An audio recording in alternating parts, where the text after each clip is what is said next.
All right, so Whose line is it anyway? The Whose last game thing is it you want in anyway? your game library burger is someone else's foot fungus. But as it turns out, that might be what you get. Dream! Can we This stopped being funny 2 months ago. a 4chaner posted this image anonymously to the podcast with the caption, "This is what you eat at Burger King." Now, admittedly, he had shoes on, but that's even worse. We're a disaster. Stop. That's how we're opening the episode. There you go. This is Game Library, folks. Run while you can. Everybody run away. Oh, man. So, Hey, everybody. Hey. Hey. Hello, Yeah. guest and usual people. Welcome to episode 4 of Game Library. Only took 4 weeks. Only took a month. You want to explain why we've been gone for a month and who's the cause? I'm in college. No. There you go. Yeah, I guess that works too. I mean, I mentioned it at the end of the previous episode that it might be a little longer in between because I was going to college. It's not like this was completely unwarned. I did say that. I said that because I knew something like this would happen. But I think that we all expect it to be like 1 or 2 weeks, not 4 weeks. You know. That isn't me knocking you. That's me knocking all of us. I got you. The past. I get you. So yeah. However, we're gonna. Despite this being our first episode back in a while, we're probably gonna try and keep it a little short just so we don't completely overwhelm ourselves. But at the same time, we've got a whole bunch of stuff to talk about because it's been a month. Oh boy. So it has. Yeah. Oh boy, has it. Yeah. So, let me tell you, this college is fucking weird. yeah, as you've said. Uh-huh. Maybe we should tell stories one episode. Yeah, one day. maybe some other point. But not this episode. If you guys are curious about my college stories, post it in the chat. Anyway, if you guys are curious about his college Twitch stories, please click on this link to babyInSpace.mp4.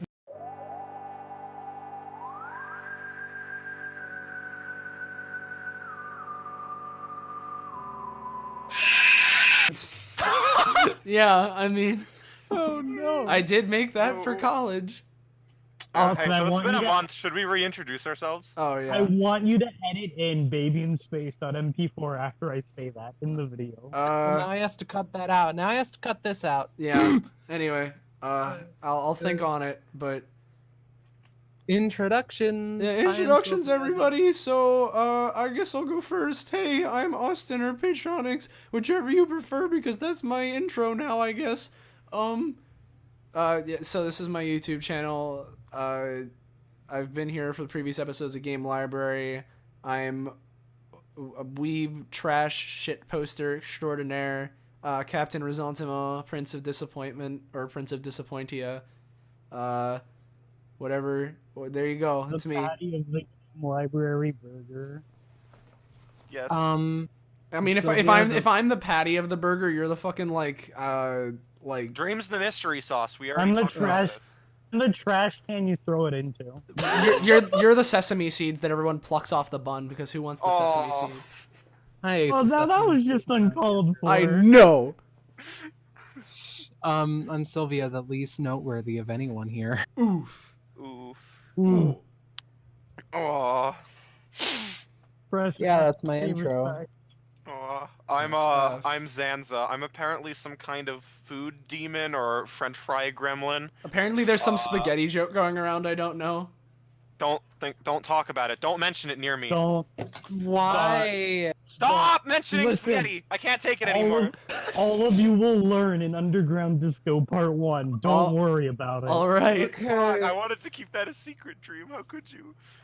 Spaghetti. I want whatever. They don't know. All they know is very spaghetti. Excited to suggest the next game.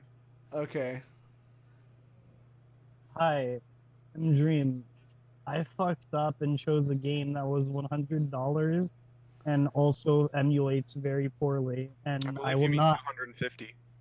250. and I will be sure to double check how expensive those games are or how well they emulate in the future before I suggest any more. Do you have any? I'm also from a lot of stuff on Austin's channel, and will probably be in 80% of these episodes due to having a very similar game taste and obsession as Zanza and Austin. But not me, because I'm a deviant in everything I do. Ooh, renegade. No, continue to live. No, you're the free spirit, Sylvia. You're free. You're the voice you're of the most reason. original. I've been telling myself that for years, and look where I am today. Sitting with us nerds, recording the Game Library Podcast, episode 4. Yeah, you're a member of the Game Library Burger. Whoa, man! Look how far you've come. Here's a medal. You get a reward. Anyway, back to my introduction. I'm technically a guest, despite I'm going to be in 80% of the series. I mean, who knows? Maybe. We'll have to decide exactly how things go. It was just we'll see. That's for discussion for another time. Anyway, so yeah, More importantly, let's just get straight into the topics. Yeah, well, let's just get Isabelle. Yeah, I mean, I was gonna do a fun little lead-in saying, well, hey guys, so I don't know if you could tell by my voice, but I forgot my coffee today before the podcast. But you know how I wouldn't have forgotten my podcast if I had a secretary who was by my side making my coffee, and her name was Isabelle, and she was in Smash Brothers Ultimate, thus leaving the town in shambles because there's no leadership anymore. I wouldn't have delayed so long. Austin, Mr. Fantastic can stretch further. Oh my god. So yes, Isabelle is an Echo Fighter. No, she's not. She She's is a semi-clone, kind of, sort of. No, it's like a semi. If she's a semi-clone, then it's of like snAke. She's a semi-clone. Wait, what? No, she's a semi-clone in the way that she has the pocket. I can't believe Isabelle stole sNeak's claymores. She has the pocket ability that Villager has for her neutral B. She has a really similar recovery. Yeah, her up B is very similar, also using balloons, and she has the net grab. Everything else is technically different. Like her dash attack is the same. Just different her dash attack's a little different, but mostly the same. And then her down smash is the same motion, but instead of burying you, it's just water. But besides that, I mean, she does have the Lloyd rocket, but it's sort of like a mine planted in the ground. It is literally sNeak's old claymore, his old down smash, only instead of exploding, it shoots up and then explodes, so you can DI out of it, so it's worse. There's that. Only a little bit. She also it's has perfect that came out when like we're doing this episode on this game. She has a fishing rod, which is like a long distance command grab kind of a thing. Also tether recovery. Yeah, tether recovery. I'm very curious to see how useful it'll actually be. It's basically entirely dependent on how fast and how laggy it is, but what I want to do is grab people in midair with it. And then we haven't seen too many of her moves besides that, but like her final smash is pretty identical to Villager's. She has a pom-pom neutral air, has a broom. It's cute. Yeah. A party popper forward She made smash. Tom Nook really, really sad though. Yeah. I love all the memes with Tom Nook just sitting at his computer. There was like one where I forget, I think it was like the opening to, like, it was either the opening to an anime or like a Love Live song just playing very faintly from his computer as he stared at it. And it was really good. He tried so hard to get that lamp to turn on. Yeah, do you know what he was probably watching though? It was Sans dank meme compilations. Shut up.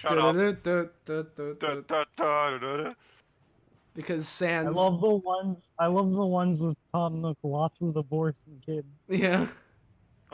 Yeah, Tom Kid lost the kids in the divorce. The best Smash now Bros. Villager takes care of them Tom and makes them Kid, yep. Austin. What? You said Tom Kid lost the kids in the divorce. Yeah, Tom Kid. That's his name, right? Yeah, of course. Yeah. But you see, Isabelle is all cool and fine and dandy and all. But so you know what the big leaks have been saying about the next Smash character, or one of the next big Smash characters? What all the leakers are saying? Yeah, it's gonna be Booma from Super Duper Sumos for Nintendo Game Boy Advance. No, you want to know what it Goku? actually is, though? What all of the leakers are saying? Incineroar. Right. Which one? Incineroar, Ken, Shadow. Steve from Minecraft. Oh yeah, the Steve Minecraft scenario. Oh, He's well, gonna the be end of the world scenario. Yeah. The whole Yeah, thing. no, guys, we're one step closer away from having Epic Games Fortnite and Smash. Yeah, no, the whole thing with Steve Minecraft. We'll see you is on the battle that- bus. Sans, Undertale, Steve Minecraft, Epic Games Fortnite, the unholy trinity. Yeah, all we need now. Yeah, exactly. We'll have our holy trinity, our unholy trinity of representation: Steve Minecraft, Sans Undertale, and the purple guy from Fortnite. The purple guy. Like, Yeah. this is my thoughts on the subject. We know there's gonna be Minecraft representation in some way in According Ultimate, to the leaks. because I believe the one guy that said like Daisy and Ridley months before they were revealed also said that there would be Minecraft representation, not a character. And like that's fine, that's whatever. But if we get If it's a fucking, character, Well, if we get Steve from Minecraft as a character over fucking Shovel Knight, I'm personally going to kick Sakurai's ass. Yeah, I mean, you say this, but Whoa. Minecraft is the best-selling indie game of all time. yes, that's the thing. and then it was bought by Microsoft, making it not an indie game? Well, Question mark. to be honest, even outside of like him beating out Shovel Smoke Knight, the some thing weed. that will make me mad is the fact that he'll beat out Banjo-Kazooie. Yeah. Yeah. But the thing is that the whole deal is VergeBen, the most credible Smash leaker at this point, the same guy who started all the hype around, one of the guys that started the hype around Isabelle. Incineroar. Yeah. He was the one who leaked a lot of the characters, including Isabelle, Simon Belmont, all that. He's like one of the big guys behind both Ken and Incineroar right now. He at some point was saying, oh yeah, there's going to be Minecraft content of some kind, in the leaks that he's posted. He's like, oh, I'm not sure if it's an assist trophy or a stage or what it is, but according to his sources, there's apparently Minecraft content. That's Cool. not A stage would be sources. awesome. I'd be cool with that. No, a stage would be cool, but you see, we need the full shebang. No. Yeah, what if he can do the thing that he can do in Super Meat Boy, where he literally permanently destroys the stage? Yes. Oh yeah, he was a very high tier character in Super Meat Boy for the PC. The only way I'll accept Steve Minecraft being in Smash is that whenever he gets hurt, he does the old Minecraft hurt noise, the Instead of the bone break sound. yeah, the that's gotta be a mod. No, even better. What if Steve Minecraft has an Echo Fighter of Roblox? No. Not even Roblox. His name is just Roblox. Zanza, go commit die. I'll think Go about it. commit toaster back. Oh. It took me a second to get that one. I was like, wait, toaster bat. Oh. Oh. What does the brave little toaster have to do with this? The brave Well, little no, toaster's been a dirty Let's boy. throw a surprise birthday party for Donald. God, shut the fuck up. You actually almost killed me earlier today with that shit. Okay. Don't even. Oh man. You sent me that video while I had a fucking hunk of broccoli in my throat. For anyone that doesn't know, there's this one YouTuber, Boku no Eruption or Austin Eruption, and he uploaded this video today, I believe. It's like Mega Man spin-offs and bootlegs or whatever, and it's like weird weird Mega Man like spin-off kind of deals, and there was some point when he brought up Mickey's 1, 2, 3, and like I wouldn't have even been able to beat Mickey's 1, 2, 3, much less a Mega Man game. I couldn't even beat anything like that. And then there's this small little segment where it's just Mickey, and he's like, I'm gonna throw a surprise birthday party for Donald. And then he walks out of his house, and then it cuts to the scene from Kingdom Hearts 2, and then Goofy and Donald turn around. There you are. And then it just shows the scene of Goofy getting his head bashed in with a giant rock, and then Donald just over his corpse. Oh, Goofy. And in the background, you just hear a demonic Mickey going, I'll throw a surprise birthday party for Donald. I was eating Panda Express and he sent me that shit and I started choking, like actually. Oh. Oh. Dream almost died. Took long enough. Yeah, fucking long the enough. surprise birthday party was for me. Mm-hmm. Anyway, yeah. So along with the leaks, there was also that Ken leak, who apparently I'm the only person that doesn't think it looks awful in this group anyway. Because it does look awful. Sorry. It looks the worst. I don't know thing about it. exists. Listen, I'm not saying Ken's not going to be in the game. He likely will be, and I want him in there. But that specific picture and leak, there is literally so much wrong with it. It's just disgusting. It disgusts me. It is an insult to leaks everywhere. I don't know. We'll have to see. It bad. We'll have to bad. see. Yeah. I don't Well, know. anyway. Feels like you're implying you know something we don't. I mean, Austin's I do. actually I mean, Digimon. do you know the Yu-Gi-Oh! GX theme song off the top of your head? Because I know that, and I think you don't. Game on. Game on. Come on now, Battle. Play your cards right. Oh no. Uh, Okay. Oh, okay. on that note, actually, really quickly, because there's probably more Nintendo Direct stuff we want to talk about, but just as a quick cliff note, because I know we've mentioned Yu-Gi-Oh! Duel Links on here before, they updated with the new Yu-Gi-Oh! 5Ds world thing. Oh, so boy. Now you can play as your favorite Yu-Gi-Oh! 5Ds characters, unless your favorite character is Jack, in which case you can't, Mm. because he's Boo. not in the game yet. But you know, you can play as a bunch of the other guys, and Yusei has the "I'll have some milk" line, so that's all that's important. Of course, of course. Need some milk. Mm-hmm. We also got what was it? The new DLC for Dragon Ball's Fighters. Oh yeah. Well, actually, before we get into that, I just want to, because we were talking about Smash and like that stuff that happened in that Direct. Obviously, Animal Crossing 2019 is a thing for Switch. Oh yeah. Yeah. All of the people's satanic rituals finally paid off. Yeah. yeah. It just took us 4 years for them to kick in. Yeah. Yeah. So. Oh, worthy Hurry sacrifice. up, Satan. Yeah. Animal Crossing Switch 2019. There's Luigi's Mansion 3. That's cool. And it looks awful. I mean, I don't know. I haven't watched the trailer since the Direct, but So we have one. I missed the trailer Here, entirely, but as you I want- understand, you wanna it's know my another Dark thoughts? Moon game. It's Dark Moon 2. It's not Luigi's Mansion. It controls like Dark Moon. It has every mechanic from Dark Moon. The ghost designs are from Dark Moon. The graphical assets are based off of Dark Moon's engine and all in its graphics. They're on the. It's on the Switch though, right? yeah. I mean, It's on the Switch. And Okay, good. it's literally trying to do everything Dark Moon did, but have the exploration of Luigi's Mansion 1, but also in a level format because it's a tower and it's floors instead of levels. And it does not look good, and I hate it. Listen, And as another- long as they get rid of like the mission structure, I think it'll be fine. It might be fine, but it's still not going to be a good Luigi's Mansion. And but, like, a big argument that I have about it that I couldn't put into words until Arlo put it into words for me was the graphics in Luigi's Mansion 1 were made to show off what the GameCube could do. That's why it has such dynamic lighting. That's why everything looks so high quality and why it all stands like up graphically wise today, because they were trying to do the hardest kind of graphics the GameCube could pull off. They did the same thing with Dark Moon on the 3DS, only it was the 3DS.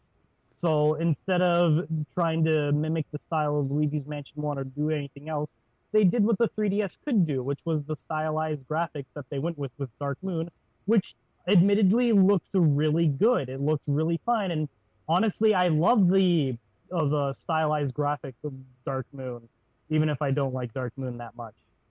What they did with the Switch was, okay, rather than trying to push the Switch to its absolute graphical limits, let's just copy and paste Dark Moon, but get rid of half of the stylized graphics. Keep in mind that it's early in development, though, so who knows how it'll change. true. That is very Even true. then, You know what salts my apples about it though? You see, salt my Yeah. apple. what? I'll What? have to remember that one. That's a good one. What? I don't. Hey, you know what? Peter's my Family Guy. You know what? Sans my Undertale.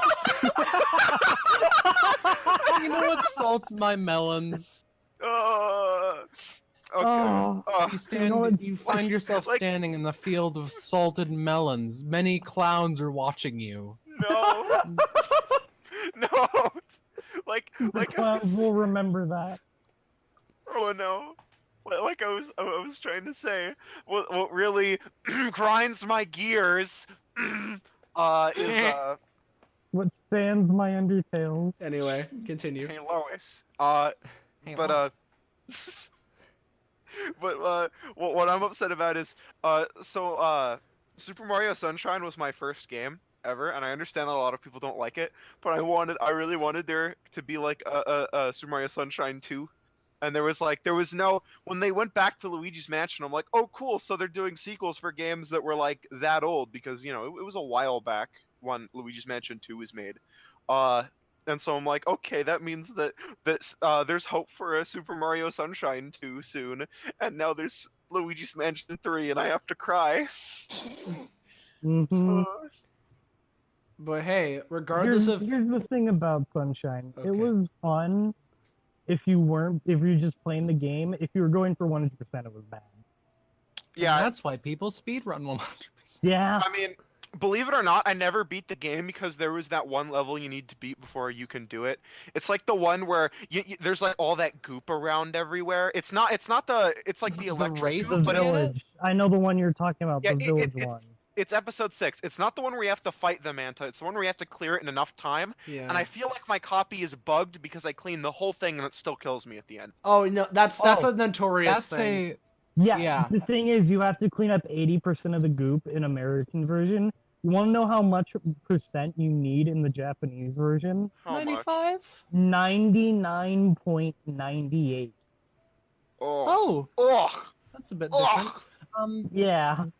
I could never complete Super Mario Sunshine because 1, I couldn't read, 2, I was an idiot child. Same. Yeah. But yeah, my final thoughts on the Luigi's Mansion 2 news Or 3, you mean? is or 3, whatever. It might as well be Luigi's Mansion 2 because it's just Dark Moon again. We finally have a sequel to Hotel Mario. Hey, you! Get off my cloud! My cloud. Nintendo said before deleting your save data.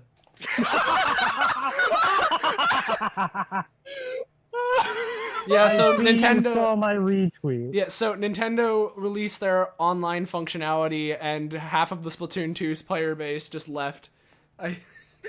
Perfectly balanced as all things should be. Big slappy. Yeah, big slappy. And speaking of Mario news in the Direct, I feel like it's important to mention New Super Mario Bros. U Deluxe, not because of the game, because who gives a shit, but because the Super Crown, which spawned Bowsette.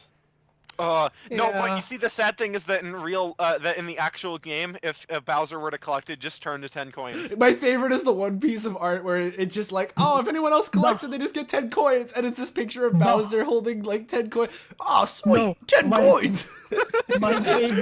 My favorite is the first picture is the same as you said, but then the next picture is the hot new art trend, drawing Bowser with 10 more coins than normal. Then it's a picture of Bowser holding 10 coins. Oh, sweet. Yeah. Yeah, it literally improved Nintendo stocks. Yeah, it's crazy. For people By who 2%. for people who somehow don't know about it, Or are watching this in the future when no one remembers Bowsette in like 3 weeks. yeah. I'll remember so Bowsette the whole thing is in my that heart. Toadette replaced Blue Toad, rest in peace, in Mario Bros. U Deluxe. Literally murdered with a knife. Yeah. With Death's Sight. Yeah, and Toadette has a specific new power-up called the Super Crown, where if she picks it up, she transforms into Peach-ette. Uh-huh. And I've heard a theory that that's because the lineage, they're all mushroom people, including Peach, but like she hatches like a fucking xenomorph or something. from the Toad people. Yeah, I've heard similar theories and thought of similar things, but the point is that people took that idea and were like, all right, that's great, but who gives a shit about Toadette when we can give this thing to Bowser? Because some guy made this one comic where it was like the end of Odyssey when like Peach leaves both Mario and Bowser because she doesn't give a shit, and then like He takes out the crown, looks at Mario. yeah, and then they go and it's, play tennis, and Bowser's like, oh, it's like Peach, it's like Bowser, but he's wearing the Super Crown, so he has like Peach, and people were like, wow, that's a very cute comic. Let's just take that design and make it lewd, and then porn. Yeah, and... let's fuck it. Because I don't know why, but I was there even before all of the Bowsette part when I saw that comic when it was first uploaded, and even I was like, dang, too cute. But that was it. And then people were like, okay, yes. And then the degenerates on the internet took it way too far. And then we got nothing but Bowsette fucking art for the next 5 days, and I wanted it to end. My on the personal second. favorite. Honestly, can I make a hot take here? Yeah. I don't see how Bowsette's so special. Rule 63 Rule 30. stuff happens all the fucking Oh. time. No, The that- idea was that it was something that actually was kind of a part of the game, and then they took it and just elaborated on it. Yeah, but they I were don't like, all right, how can we ruin this as soon Plus- as possible? Plus, it's one Yeah, but thing. I don't see how that makes it go from the jump from something that barely anyone remembers to literally improving Nintendo's stock more than the direct. Well, I'll tell you why. Because like it's one thing to make Rule 60, like some random artist to make Rule 63 of like 2 characters from an anime, and then there's one thing for a power up in an official Mario game Mario that game. people just, it became a widespread trend of it. And it's Peach and Bowser, 2 of the most recognizable video game and media characters like of our generation. True. Possibly, yeah. But I still don't feel like that's enough of a jump. Yeah, Like- I like, mean, There are Rule 63 mechanics in like fucking like look at Zelda, Ocarina of Time, Sheik. Yeah. you're about to open a It's can of okay. worms right there, but Oh, God, no. Okay, I Hold wanted on. to. Can I I wanted to say please- something terrible, but decided against it. Just wanted May to I let you please know. add to that? May I please, the Zelda nerd Sure. here, please?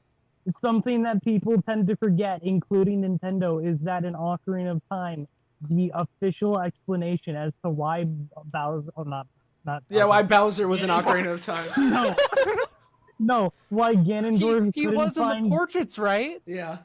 Yeah, Sorry. why Ganondorf couldn't find Zelda, even though all it was she put on a different set of clothes, is because Zelda's transformation into Sheik physically changed her body and gender to that of a male. She physically gave herself a different body when she was Sheik using magic. But Yeah, she has then, a like different eye color too, I think. yeah, she Yeah. has a different eye color, a different body, a different everything. And then everybody just kind of forgot about that, including Nintendo themselves, because in every game after Ocarina of Time, it's just Zelda in different clothes with still having her boobs, which is not how that works at all. Of course, of course. So there you go. There's your trivia. I'm To done. wrap up the Bowsette, Even Nintendo puts boobs on things without. to Yeah. wrap up the Bowsette discussion for now, I just want to bring attention to 2 things. One, I think people have also forgotten that the Super Crown was supposed to make people look like Peach and not just gender bend them, which is kind Yeah. of important. And then secondly, my personal favorite image to come out of all of this is the one No. the one Wii U game mock cover with Bowser Jr. sitting sad in a white background, and then in rainbow text it goes, "The internet is jacking off to my dad, new funky mode." I love that picture. Oh, so I much. didn't know that there was the new funky mode version. I also really like the one Reddit image of Bowser Jr. Why is everybody talking about my dad? Yeah. Poor his dad is his mom now. This is too confusing. Mm-hmm. Anyway, let's never talk about Bowsette again. No, no, What's no. next? I have one more comment on Mhm. this. If you topic want, I before can we I can change. make one more comment to scar all of us. But Dream, you go first. Yes, cut me a slice. Austin will get that one. Well, yeah, knuckle bind fucking cut me a slice, yum. It's like, I'm just Noted. gonna not. On to the next topic. Oh wait, actually, first off, Sylvia, say that thing that was gonna scar us. No, you really want that? Maybe. Because if so, I think We I have an forgot. audience. I don't know. Don't scar the kids. I think I forgot. I think that's a lie, and you're just not wanting to say it. No, I promise you, I think that I've forgotten. Next thing. Anyway, since we were talking, I'll say if what? I remember it. Since we were talking before about stuff that's like on the Switch, you know what is on the Switch now? I'm pretty sure is out, or if not out yet, is really close to Dragon Ball FighterZ, and they recently released the last DLC characters of this first season, being Android 17 and Cooler, and we don't need to go too far in depth. All right, I what? remembered. Okay. In theory, that means that Bowser could impregnate himself to make Bowser Jr. Guys, Everyone's guys, I figured out how Miyamoto gave birth to Bowser Jr. Shit, that's why Peach is his mom. Yeah. Yeah. I can't play Super Mario Sunshine anymore. It's ruined. Bowsette's gonna stop Super Mario Sunshine 2 from being made. Miyamoto put on the super crown. Uh-huh. I fucking hate Bowsette double now. Leave my mama alone.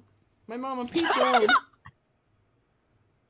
Anyway, as I was saying, I am the worst human alive. anyways, Continue. as I was saying, Cooler and Android 17 are out for fighters. We don't need to go super in depth with them.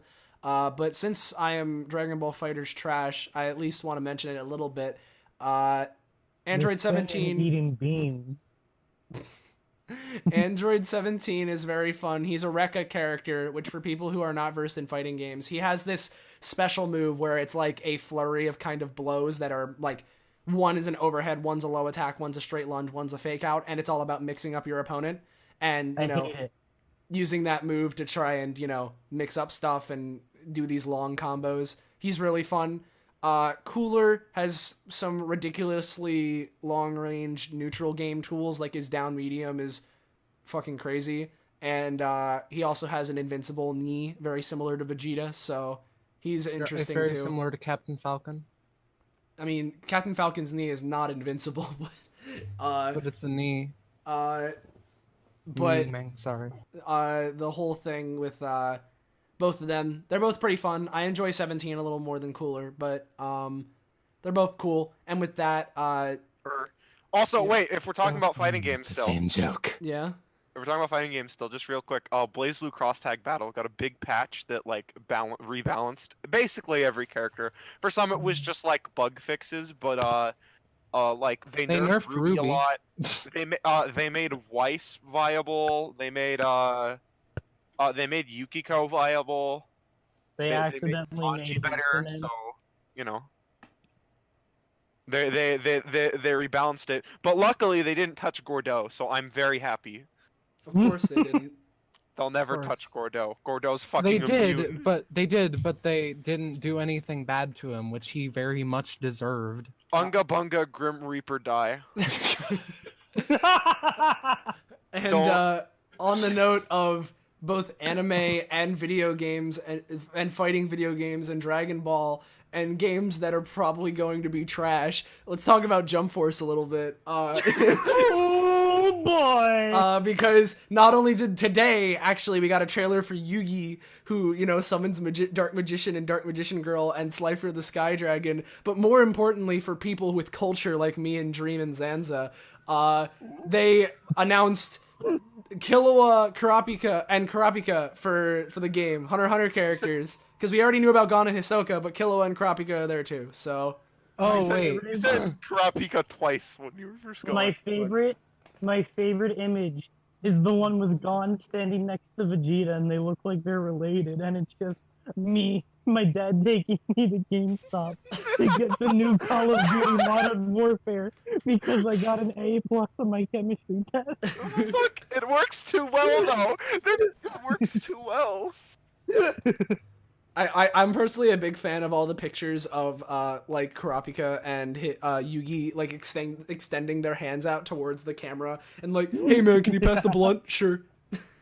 Yeah, those are pretty good. Yeah, and also in the Yugi trailer today, they announced a stage that's the Golden Gate Bridge, but there's a Kaiba Corp blimp flying around, and the giant stone statues from Naruto or whatever are on the fucking sides.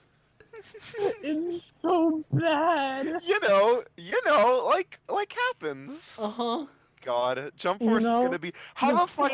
As I understand, it's like really big arenas. Like they get knocked around really really far. How the fuck does Death Note characters work in that? Yeah. You know, the famous Los Angeles Seto Kaiba blimp. Yeah.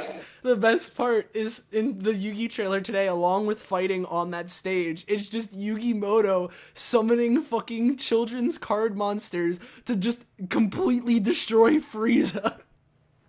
Yeah, well, like, no. I think my favorite Jump Force content is the picture of Light standing on the building, and it's just Light smiling devilishly with the caption, Light listening to all these anime fuckheads yell their names out in the middle of combat. Oh, yeah. It honestly, that game kind of feels like if they took like Xenoverse 2 or whatever and just like modded onto it a bunch of models of other characters that shouldn't fit in a Xenoverse game. It's like they took Dragon Ball Xenoverse 2, except they modded PS2 models all over all the characters. Mm-hmm. Aww. Yeah, it's like, it's almost as good as Squidward replacing Piccolo in Dragon Ball Fighter Z. Yeah. Team Jump Force looks Or Kermit. so awful. Its awfulness is gonna overflow and become amazing. Yeah, we're gonna find the first "it's so bad it's good" game. Yeah. Just ever. Well, I mean, other than I guess Sonic the Hedgehog 2006, because it's really hard to make so bad it's good games, because generally you gotta have to live it, you know. Hey, and speaking, hey guys, fun transition. Speaking of blue video game characters who had a game or something, Mega Man 11. Woo! Leave. Here at Game Library, we work our very hardest to ensure Make our that burger transition. Burger. Burger? Where's Big Burger when you need it? But hey guys, you know what? Mega Man 11 released. I haven't played it yet because I haven't want to played die. it yet, but I plan to buy it next paycheck, so don't spoil it. Yeah, no, I don't know anything about it except that Okay. I need it right now. Also, It's so funny that everyone has been dying for a new Mega Man game for so long and yelling at Capcom, and then when they do it, there's just silence. well, no, I want to play it. I just have calling. No, but like no one's been talking about it. It's just like silently. Because everyone's too busy playing Mega Man to post about it. They're not gonna post about Mega Man. They want to play that shit. But no. They're not even on social media to post about it because they're too busy playing Mega Man. You They're can't having be a playing grand old Mega time. Man for more than 3 weeks straight without stopping. The game came out like 2 days ago. Shut You up. clearly never played a Mega Man. Also, I haven't. Hey guys, do you want another fun transition? sure. What? Speaking of characters that have blue in them in video games, Sand under TellTale. No! I want you to give my image the blue eye. Give the bat the blue eye for that. Shut up. No. Why? Why? So anyway, how about that Metal Gear? Not yet, no. We still have some shit to talk about, don't we? Like, for God instance, damn it. hey, before we end this segment on the podcast, we could talk about a game company that ended TellTale games. Stop stretching these things. It fucking hurts physically. So TellTale Games has shut down, probably because they took the wrong story path and didn't pay their employees. You guys, remember this. you guys know the one GIF I have with Mickey and Donald called "Suffer More." That GIF. That's the stretching that happens in that GIF is the kind of stretching Austin's doing for this.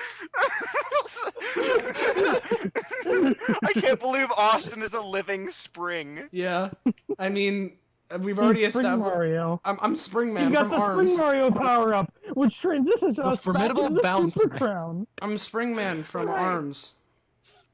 Yeah. Oh, he better be in Smash or I was just reminded of the Mega Man 11. There was a line in the Nintendo Direct that was like face off against opponents like the formidable bounce man.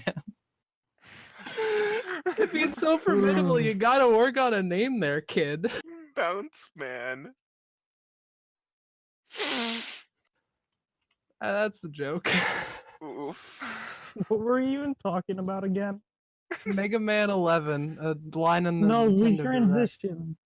We were talking, We were talking about TellTale. TellTale. TellTale. Going Oh yeah, TellTale shut down all of Wolf Among Us 2 Season 2 canceled. I'm pissed about that. I heard Milk Walking- Among Us. Milk Ooh. Among Us Ooh. 2 canceled. I'm pissed about that. Walking Dead season finale for the entire series is canceled. Pissed about that. Yeah, but They- they're releasing like the first episode or two. They didn't pay any of their employees. Pissed about that. They're going to jail because of that. Not so pissed about that. Didn't know that. Huh. I didn't know that either, actually. Yeah, they're gonna fucking die. Well, no. I'm saying they probably are going to jail because they didn't pay any of their employers Please. when they let Employees, them you off. mean. Employees, whatever.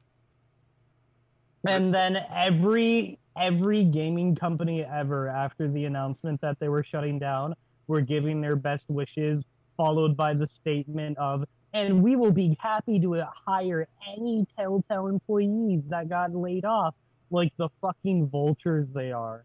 Yup. Fucking. Speaking of that, do you want to know what else was presumed dead and then came back, apparently? Toys R Us. Yeah, What? boy. What? No! I had closure! Yeah, no, the company that liquidated Toys R Us, the company that liquidated Toys R Us is reviving the That is brand. the most. That was the most genuine pain. I had closure I've ever heard outside of anime, and it was about Toys R Us. Welcome to Game Library. Where we talk about video games and Toys R Us, apparently. Hey guys, speaking of things that are dead, and you know what happens when you die? All right, where's You know what happens when you die? You go into the ground. Metal Gear Solid, the twin snakes. No, when you die, you go 6 feet under the ground, your body decomposes and becomes skeleton, like in Halloween in October, because the month is October. You know what else is a skeleton? hey. Sand under tail. Stop. Honestly, I thought you were gonna say, hey, you know what? You know what dies? You, if you get stuck inside a bunch of grinding gears that die, Metal Gear.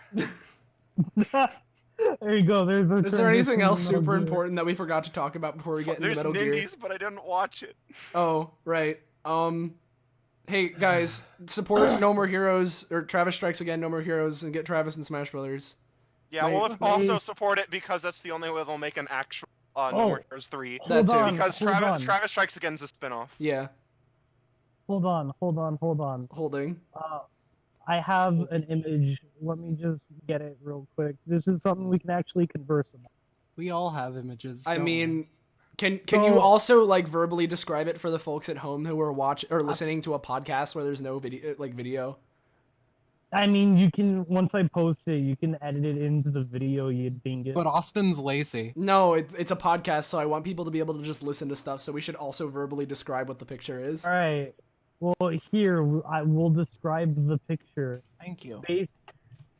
Basically, I forget the site name, but I mean you can read it there. There was a 50,000 fighter vote for who they would want in Smash Brothers Ultimate, and who made it into the top 30 is Travis Touchdown at 28, Hey, meaning Good. with a whopping 1,172 votes. mm-hmm. Yeah. So we can talk about this and how Skull Kid and Sora are at 5th and 6th, Yeah. Paper and how Mario. Banjo What the Kazooie fuck? won. The Paper fuck? Mario, Paper yeah. Mario. Of Get course. this out. Get this out of here. Yeah, there's Banjo, there's Fiend. So we want to do a bad transition to Metal Gear. Hey guys, so Travis Touchdown, No More Heroes, Suda51, this developer guy, he's in a lot of memes, including like ones featuring Hideo Kojima, you know, a guy who made Metal Gear.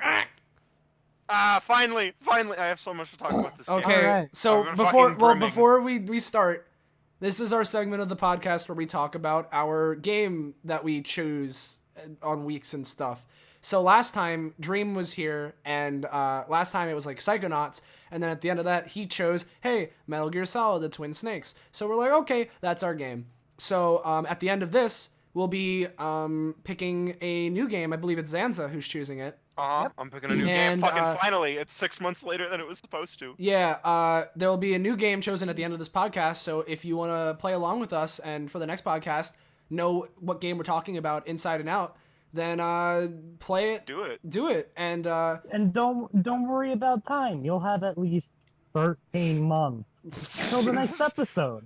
Also, reminder that this is going to have spoilers. yeah, because- spoils. Yeah. And also, I think before we get to... Oh no, we can describe our own personal technical difficulties when we do our little summaries for each of us. Mhm. Oh, yeah. Because there was a lot of fucking things that happened, and I think everyone watching the podcast should understand Tell me that we had about a it. unique I experience. fucked up. I fucked up. This is the Dream fucked up song. Aw, It's a very don't worry. mediocre song. Hey guys, Yeah, just like me. Hey guys. What? Yeah. Mhm. Never mind. I was trying to. Okay, so I have a headache, and I was gonna try and work that into a stupid transitions in the sands again, but I couldn't think of it. Can you just Oh. stop? Don't let this. Please. I'm getting on all fours. Not all four. On my hands and knees. Begging. Mark.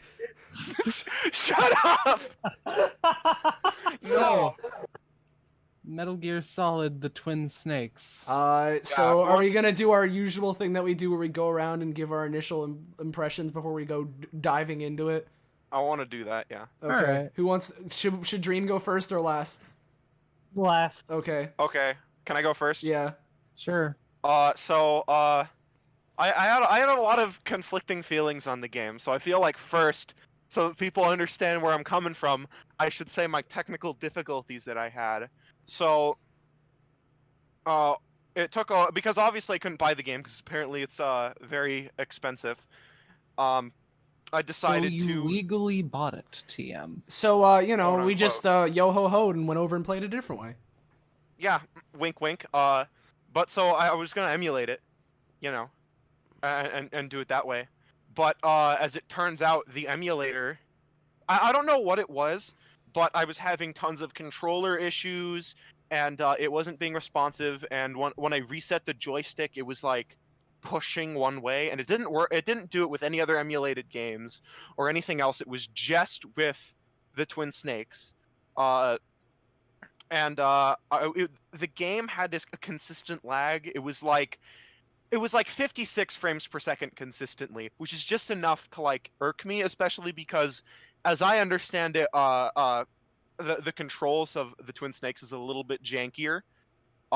So it just kept mounting on top of itself until I was just like, fuck this, I'm just gonna play the original. And it turns out there's just like a PC version of the original, so I don't even need to like do anything spooky.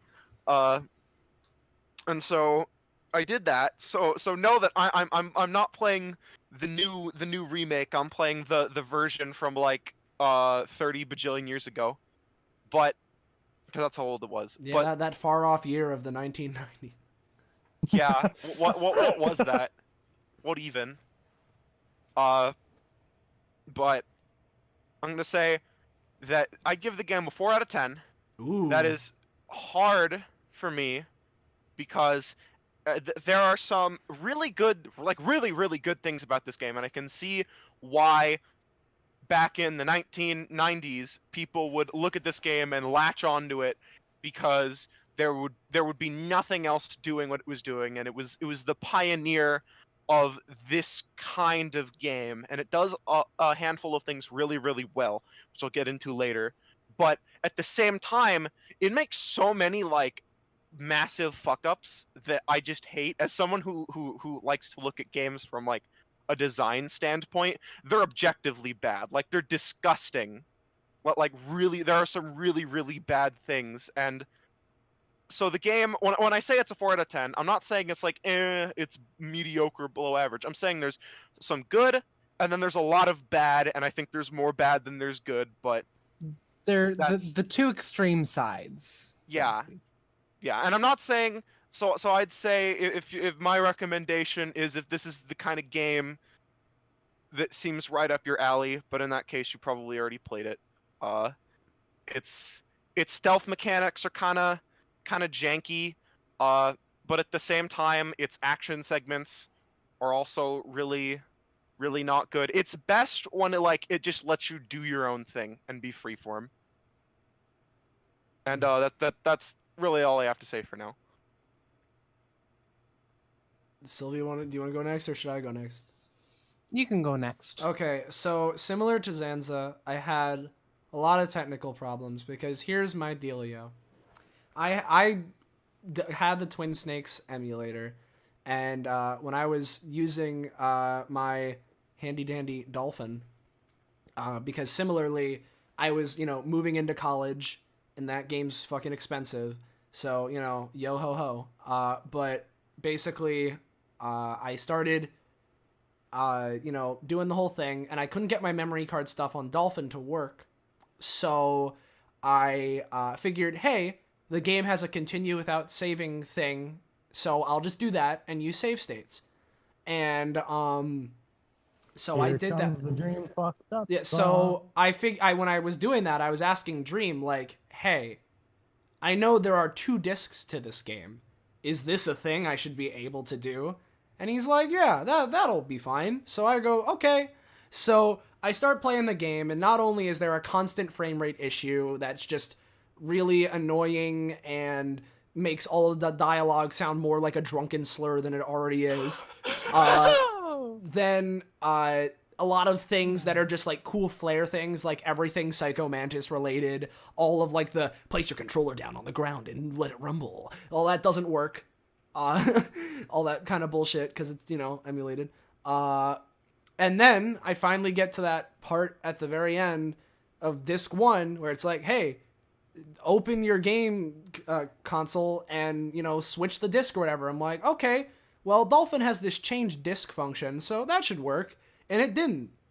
So I finally got my memory card thing working, and I was like, okay, I'll just load a save state of a previous time so I can save, and then, the save data will carry over. That's how it should work, right?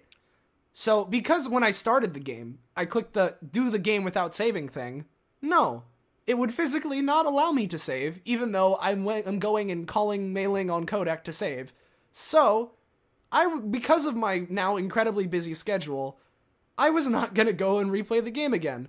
So, I have not completely played through Twin Snakes. I have watched the rest of, at least most of the rest of it, of Disc 2, as like a playthrough, but I have not played that part. And for that reason, I am not going to be giving it a score, because before I give it a score, I want to play it on a GameCube and play it completely fairly through its entirety and then give it a score. So I'm not giving it a score, but based on what Zanza was saying, I feel like I've had a lot of similar issues and gripes with it.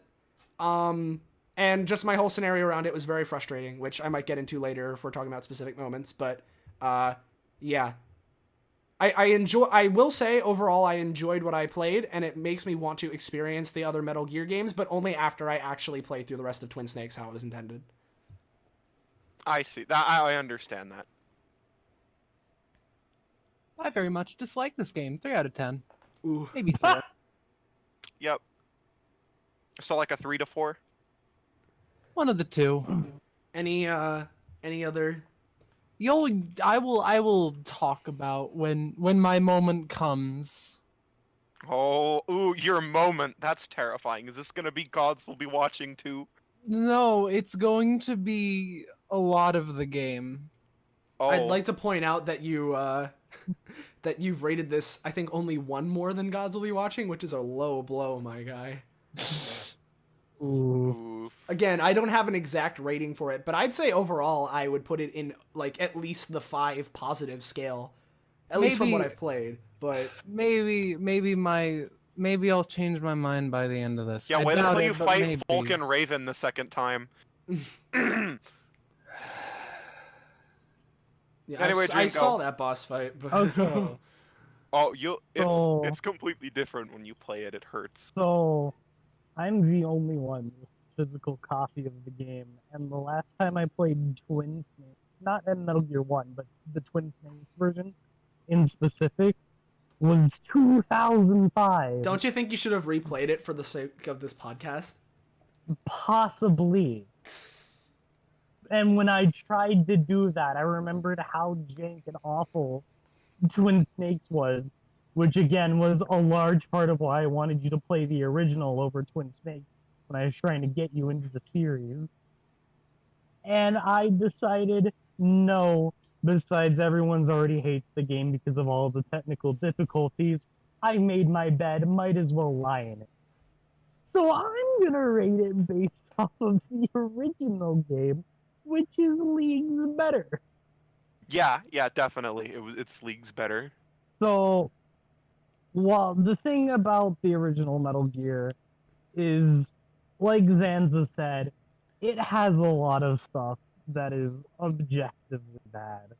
Like, I'd say it still is a good game, but it has a lot of the stuff that a lot of old NES games that are fan favorites, like Ghosts and Goblins, that is just objectively bad gaming design, that sorta adds to its charm, but also takes away.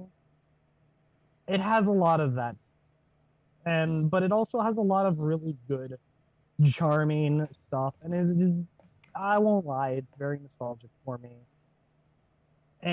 But a lot of the backtracking is just awful padding.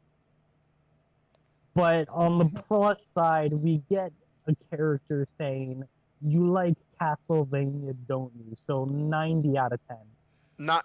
Can you please give me a more normal score to work with? Okay, in actuality, I'd probably give the original Metal Gear a 6.5 out of 10. And I am a giant fucking piss baby for Metal Gear, but I understand the original Metal Gear 1 has not aged well at all. And Twin Snakes isn't that very good.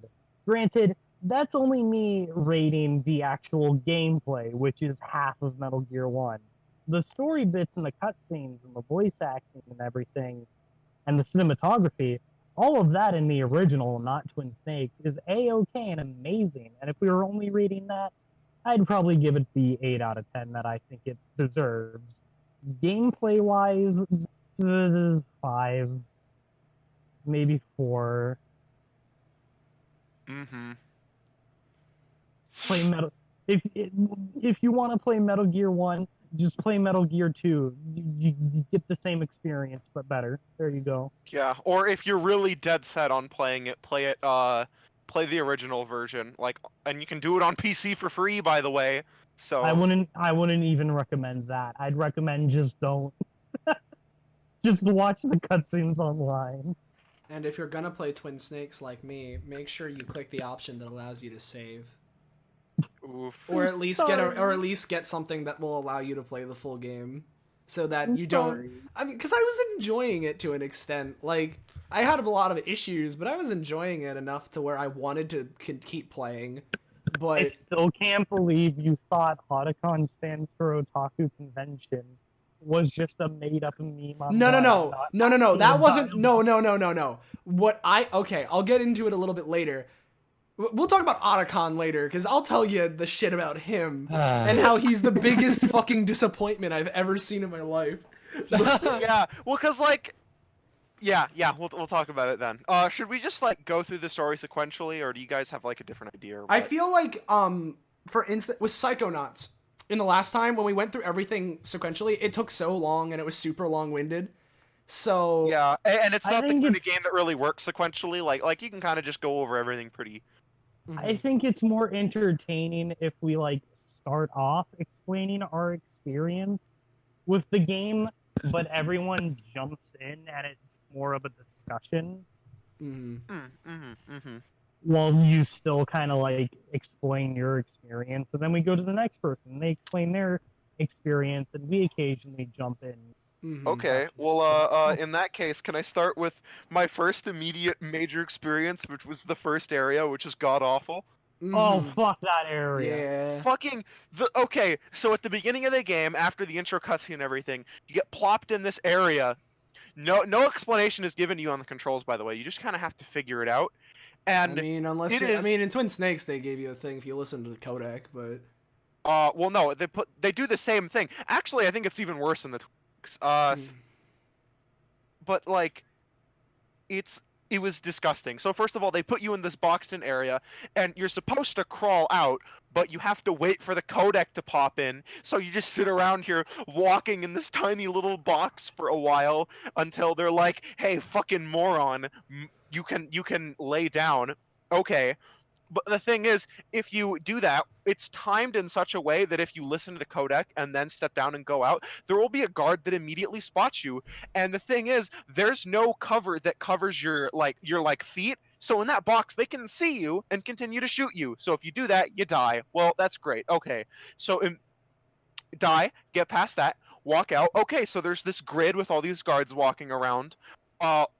There's these puddles of water. The game doesn't tell you this unless you like fucking look into it yourself. And reminder, this is your first impression of the game. You don't know the controls. You don't know like you don't know anything. And so these puddles of water, if you run on them, it immediately triggers any of the guards near you to look for you, and that's going to lead to your death because again, there's no real place to hide in this whole area. Alright, I'm gonna jump in here and say it's not good design. I agree with you. They should explain that stuff to you, which I think they do, but it's in the 40-minute long briefing thing, which no one's going to watch realistically. But the main selling point of the original Metal Gear back in the 90s was a realistic depiction of tactical espionage action. So you really should have used the basic common knowledge of if I jump into a puddle, it will make a splash that the guards will hear. No, I disagree with you on that because there are so many other segments in the game where you can make like a massive amount of noise and no one gives a shit. And that's why I agree with you. Yeah, it's like just these puddles. Like imagine if I can easily imagine someone playing the game for the first time, going over the puddle, dying and realizing, oh, I gotta be super quiet, and then being on their fucking tiptoes for the rest of the entire game, scared to make a sound, when that's just bullshit that they put in this first level. And I think it's in one other section that's optional in the nuclear warhead storage area, and never anywhere else. Why, of all the places, would they put this here? And like in one of the first areas you go through, and then not only that, but in this area, in this first fucking area, you can't. You can't just sneak past. What you have to do is you have to wait for the elevator to come back down, then sneak over to the elevator. But the thing is, the way all of the guard paths work, there are 1 or 2 safe areas where you just can't be seen, and everywhere else you'll constantly have to be moving. So you know what happens? You go there, you sit in the safe area, and you fucking leave to do something more interesting for a minute until the elevator comes down. That's bad game design. Yeah. You're supposed to entertain me. And on top of that, again with the thing, they will hear the puddle, but they won't hear like 90% of the loud shit does in that game. It's the guards are very selective with what the common sense idea of they'll hear this works on them, and it's also why puddles don't make noises in the rest of the series. Yeah, it's just ugh. Oh, That that first section, especially in the Twin Snakes, where like everything you do, I'm pretty sure even without the lag, everything you do has this really awkward delay, and like you magnetize to things way more, and it's just Yeah, all of the Twin Snakes, like jank in the controls with or without animation errors, comes from them porting the Metal Gear 2 engine from the PlayStation 2 to the GameCube. yeah, and on a Obviously, completely different game that wasn't designed for the engine. Yeah, on a game that wasn't designed for the engine with mechanics that weren't designed for design, kind of made everything explode and work not the way it was supposed to. Yeah. Yeah, it was just it was so no. I just that and that just whole thing is the reason why I immediately said, "Hold on, this can't be right. I need to make sure I play the game the proper way. I'm gonna go and play the original version so I get the full authentic experience." And it was better, and I'm glad I did it. But that area is still bad. The funny thing is, at the start of Metal Gear 2, they do the same concept, except they fix every problem we're complaining about. Before the room with the elevator and the guards that you have to avoid, they give you a room with no guard in it, with nothing for you to, with a bunch of like stuff to crawl in, stuff to jump over, to let you figure out the controls before you do anything else. Yeah. And on top of that, they have much more areas to hide in and much more movement options at the start of Metal Gear 2 during the elevator section of that game. Yeah, it's like first impressions are important, is what I'm saying. And Metal Gear Solid 1 has first impressions so bad it rivals that of Dark Souls 2, which is a fucking nightmare because there's so many people I know who say, "Oh yeah, I played." Like I asked them, "Have you played Dark Souls?" And they say, "Oh yeah, I played Dark Souls 2, and I just hated the opening," and they quit on the whole series because of it. So I can imagine people who just never played Metal Gear because they've tried to play the first game and the first area was so bad. It's that disgusting. At least for me. Yeah, I wasn't a big fan of it either. I'm not sure if I was as appalled by it as you were, but like, it wasn't fun. It took me. It really wasn't. It took me a good amount of time to be like, all right, here, okay, and just trying to get this pattern down of the guards and finding the safe areas and stuff, as well as the fact that like just throughout the game in general, I don't know if I'm just bad or if it's like me trying to stealth just doesn't work. I'm pretty sure that's the Twin Snakes. Yeah, because like so much of the game was me like, all right, they're firing at me, let me run to the door as quickly as possible and just escape. Yeah, like I had a lot of that experience when I was playing the Twin Snakes, and then it just stopped in the PS1 version. So it's either the emulator or the port is that bad. Wow, good to know that I don't suck. It's a little bit of A and a little bit of B. There's Zanza. Oof. Oh yeah. And then again, I don't know how good you are at stealth games, Austin. I mean, I was pretty okay at the Batman Arkham games when they in their stealth segments. So. Oh, someone, give Austin a cookie. Yeah, I need a cookie. I need a bat cookie and some bat milk. There'll be bat milking cookies for everyone. Yeah. And you know what milk does? You know what milk does? It strengthens your bones, like the bones in a skeleton, like sands. Alright, so Austin and Sylvia, who refrained from joining in on that discussion, what are your thoughts on the opening segment? Despised it more than the video game. I'm kidding, not that much. I kind of said I didn't like it, but I kind of said what I was thinking. Yeah, I mean it's one of the worst moments for me. Like it's up there with the first Sniper Wolf fight.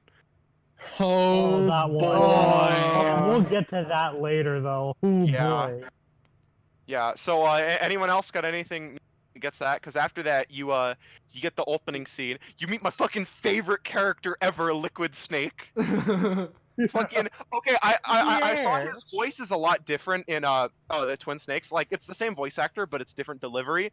In the base game, he's just so stupid. Like it's like he doesn't know what's going on, but he doesn't care. He's so happy with himself. I want to give him a hug. Again, I'll talk about it more when he becomes more like an important thing in like the his fights. But... yeah, I need to be able to. I need to hear what he sounds like in the original. Then. Oh, it's a trip, let me tell ya. But yeah, the whole thing. Brother! I love. He's like Jin Kisaragi. He's just like brother. Yeah. One thing that's just like a minor thing. One thing that's just like a minor thing that, well, I say a minor thing, but like it's not like a thing specific to one area. I'm really not a big fan of how the guns work in this game. At least when... Oh yeah. You want to talk about aiming? Okay, that's what I was going to bring up, because here's the thing. Yeah. Because, like, the game has the fixed camera angles, so a lot of the time, if you were, like... So, I've heard, because I haven't played a Metal Gear game before this, but I heard from Dream, hey, it's this fun challenge if you try and go through without killing anyone. So, guess what I tried to do? So... I heard Dream was like, oh yeah, there's like a tranquilizer in like one of the first rooms, you get it. I'm like, okay, well, I'm just gonna trank everyone and not shoot anyone and be a good boy. And so aiming that thing without going into first person mode is nope. So you go into first person mode, and I am not a big fan of the philosophy of, all right, you press the A button and then you let go to fire. Because you want to know what that means? If you're like me and you do that, you know, reflexively, hey, just to make sure, is there anyone around here? There's not.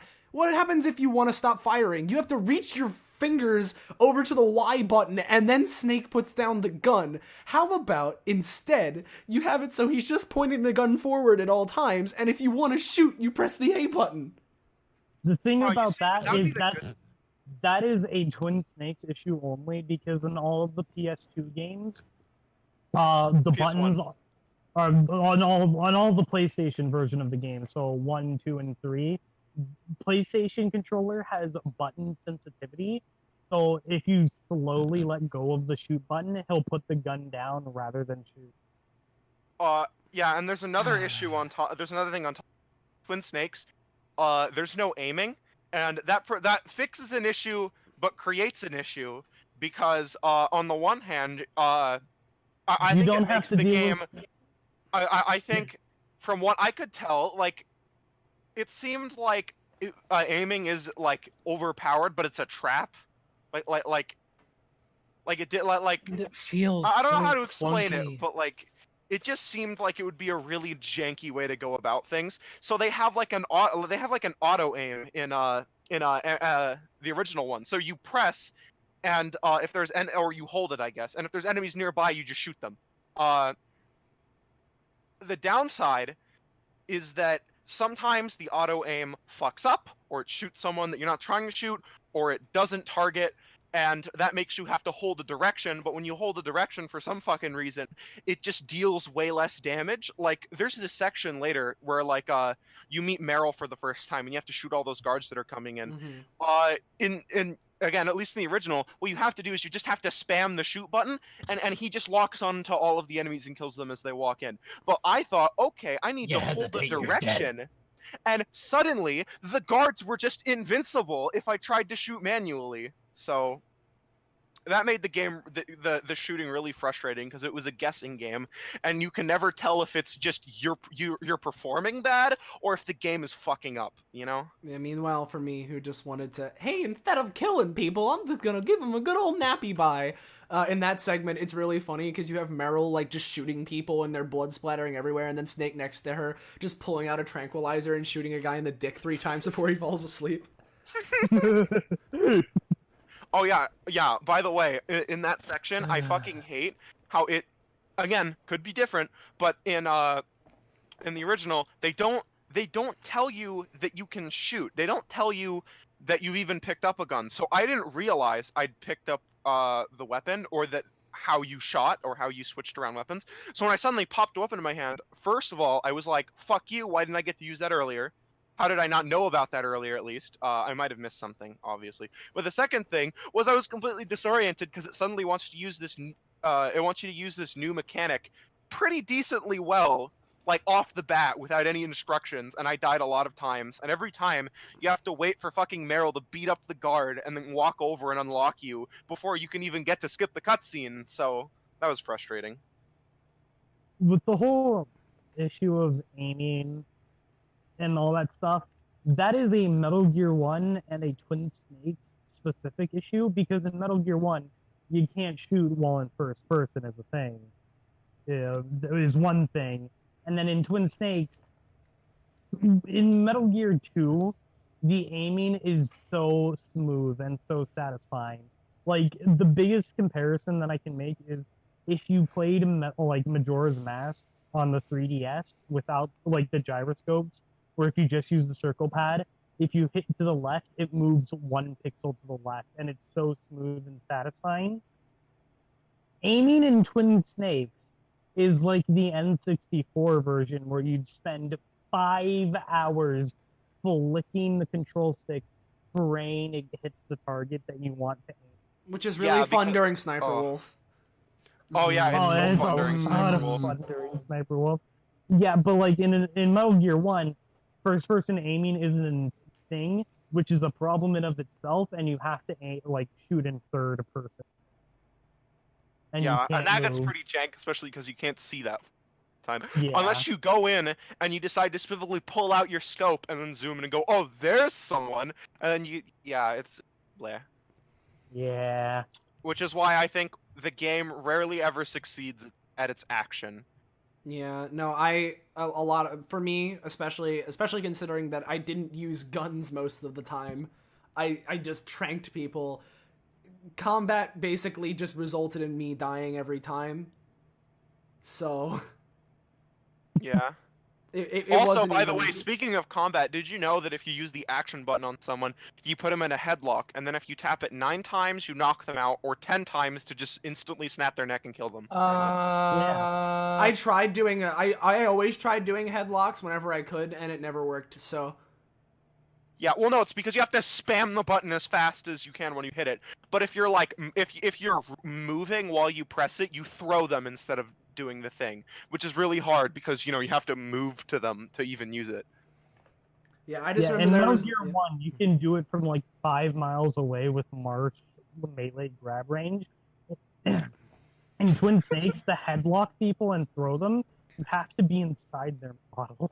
Yeah, no, there was this one moment where it was like kind of near the beginning of the game where I was going through a vent, and right in front of the vent, as soon as you're coming out of it, there's like a dude that's like right there. So what I did is that while in the vent, I pulled out the trank gun, Snake goes, freeze! And then the guy like puts up his hands or whatever. So then I came out of the vent and I crawled over and I'm just holding the gun to him. And so I was like, oh, maybe I can put him a headlock and like ask him for information. So whenever I tried to do anything, Snake would just roll into him, knock him over, and he'd call all his friends, and then I'd die. Oh. Yeah, that's not even an option, but like... It's the legendary super soldier. Well, yeah, Solid yeah, no, the Snake. thing Yeah, is... that's still disgusting, though. That it's like, oh, I have this cool scenario. Whoops! It's like a fucking banana peel materialized. Yeah, no, it was literally what happened, because it's like, all right, let me like try and headlock him. I assume if I press like the punch button when I'm super close to him, I can do like a command grab and grab him and Yeah. like, who are you working for? Even though I know who you're working for, that kind of a deal. But Yeah. instead, Snake just rolls into him, or maybe just accidentally because of the way the aiming works, just lets loose a trank into his head and he falls asleep. Yeah. Well, it's not the punch button. It's the like open. It's like the press the elevator to come down button. Oh well, even still.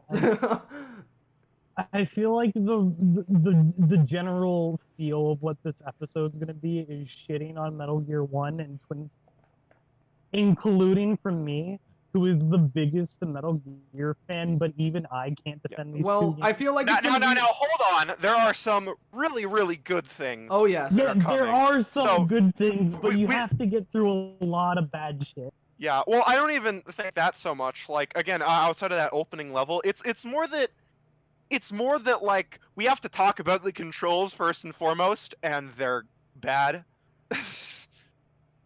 Hmm. So like whenever we're talking about anything, it's like, oh, the controls are fuck you, controls, go home. You're drunk. What was a good part about Metal Gear Solid Twin The Snakes? codecs were great. The codecs Codecs were were good. alright, yes. Although Lots of I'm voice sad because acting. the voice acting is so much worse in the Twin Snakes. Is it? Yeah. Yeah, it's way Yeah. worse. It's like Yeah. you're like, whoa, Otacon, and like, It's like it's a pair. It's like a if they took one of those like Dragon Ball Z parodies where it's like, oh, the Cell Saga in 5 minutes, and they made that like in their actual dialogue and then put it on like times 0.25 speed. Yeah, no, That's what I it's- kind of they do was- speak really slowly. Yeah, they sound was- like parodies of themselves. I was telling you about this, Austin, when we were leaving your house on your birthday. But basically, how you can imagine is how they did the voice acting and cutscenes and the tone of the game in the original Metal Gear Solid 1. Is they tried to be a dramatic, beautiful, like B-movie James Bond movie with all the stealth and drama and stuff. And then with Twin Snakes, they were trying to be a C-list Hollywood actor. Yeah, no, I Yeah. can tell you that's definitely what it felt like. And to be honest, I enjoyed that because it was so fucking Yeah. stupid. No, but Yeah, like and- you see it, that might be there, but there's still some really good stupidness What's your in Kodak Multiverse. number? I forgot. Yeah, he just goes. Yeah, I was watching the Twin Snake cutscenes and he fucking grabs Otacon and what he fucking just shaking him like a ragdoll. Like he's like if you were just a little bit scrawnier, his neck would snap. Yeah, no, like Snake's in the fucking jail cell and he reaches through the fucking bars and it's like, Otacon, get me out of here. Do it right now. Snake, what are you expecting? He's about to do it and you're fucking grappling him. He can't fucking let you out when you're strangling him. Legendary Yeah, no, super in that soldier. in the original, politely requesting, please, can you get me out of here or something like that. He's not. Yeah, in the original, Snake is all hurt and he's like pleading very softly, like, "Get me out of here, Otacon." Oh, okay. So he Or I isn't. could dig." So he isn't just constantly rude in the original. Got it. He No, isn't? no, No. it's a, He that's isn't? a Twin Snakes thing. Again, Okay, it's- because he's No. just constantly a dick in Twin No. Snakes. Yeah, no, in the Yeah, Twin Snakes he characters, just- they're just parodies of the original, basically. Yeah, Now No. I gotta play the original. God. Snake, Ugh. Snake in Well, the it's original, free, so Snake in the I- original version of like the original PS1 is very soft spoken and very polite and nice to everyone. I But didn't then you know have him that. in Twin Snakes like, "Oh yeah, I'm gonna do a sick ollie over these fucking sharks." To be fair, you can't blame me for not realizing that this isn't how Snake always was, because the way that they make Snake out in Twin Snakes, the quote-unquote parody version, is how everybody else makes parody versions of Snake, and so it's what I'm used to. Point! It's what I'm used to, because like I just see this shit with like Snake and fan animations. I'm like, oh, I guess he's just actually like this. no. I guess he's just actually, Otacon, scratch my balls for me. Like, Austin, I know you want to play the original, but I really want to see you play Metal Gear 2 before you do, just to see how hard of a whiplash you get from all the characters. Break your neck, just like Snake almost breaks Otacon's. yeah, And like, how Snake can't break anyone else's neck, apparently. okay, and then not to mention the fact that, alright, I just want to segue into two characters. I'll talk about Otacon in a second, because I have a lot to say about him. But before we get into Otacon, I want to talk about Gray Fox really quickly, because we gotta look at it from the perspective of like what I've known about Metal Gear before getting into it, and then what it is. Okay, so before this, I always knew Gray Fox as that assist trophy from Brawl, and I figured, oh, he must be this like really important character in the Metal Gear franchise or something. And so then we get to Twin Snakes, and there's a couple of scenes where like invisible ninja guy just kills like 3 people, and then everyone's like, whoa, how'd he do it? And then you go and fight him, and it's like, he's this guy. Stealth, what do you think? Yeah, it's like, there's this guy from Zanzibar land. It's like, all right, this is like a cool backstory for for like an antagonist character. But then the boss fight is so fucking stupid because What did you do for the boss fight? Because there's a right way and a wrong way to fight that boss. what I did was, after I realized he's going to deflect all of my tranquilizers, is that I ran up to him, punched him 3 times after chaffing him, and then he ran away, and I did it 30 more times. There you go. That's the right way. Wait, You play okay. Happy Slap.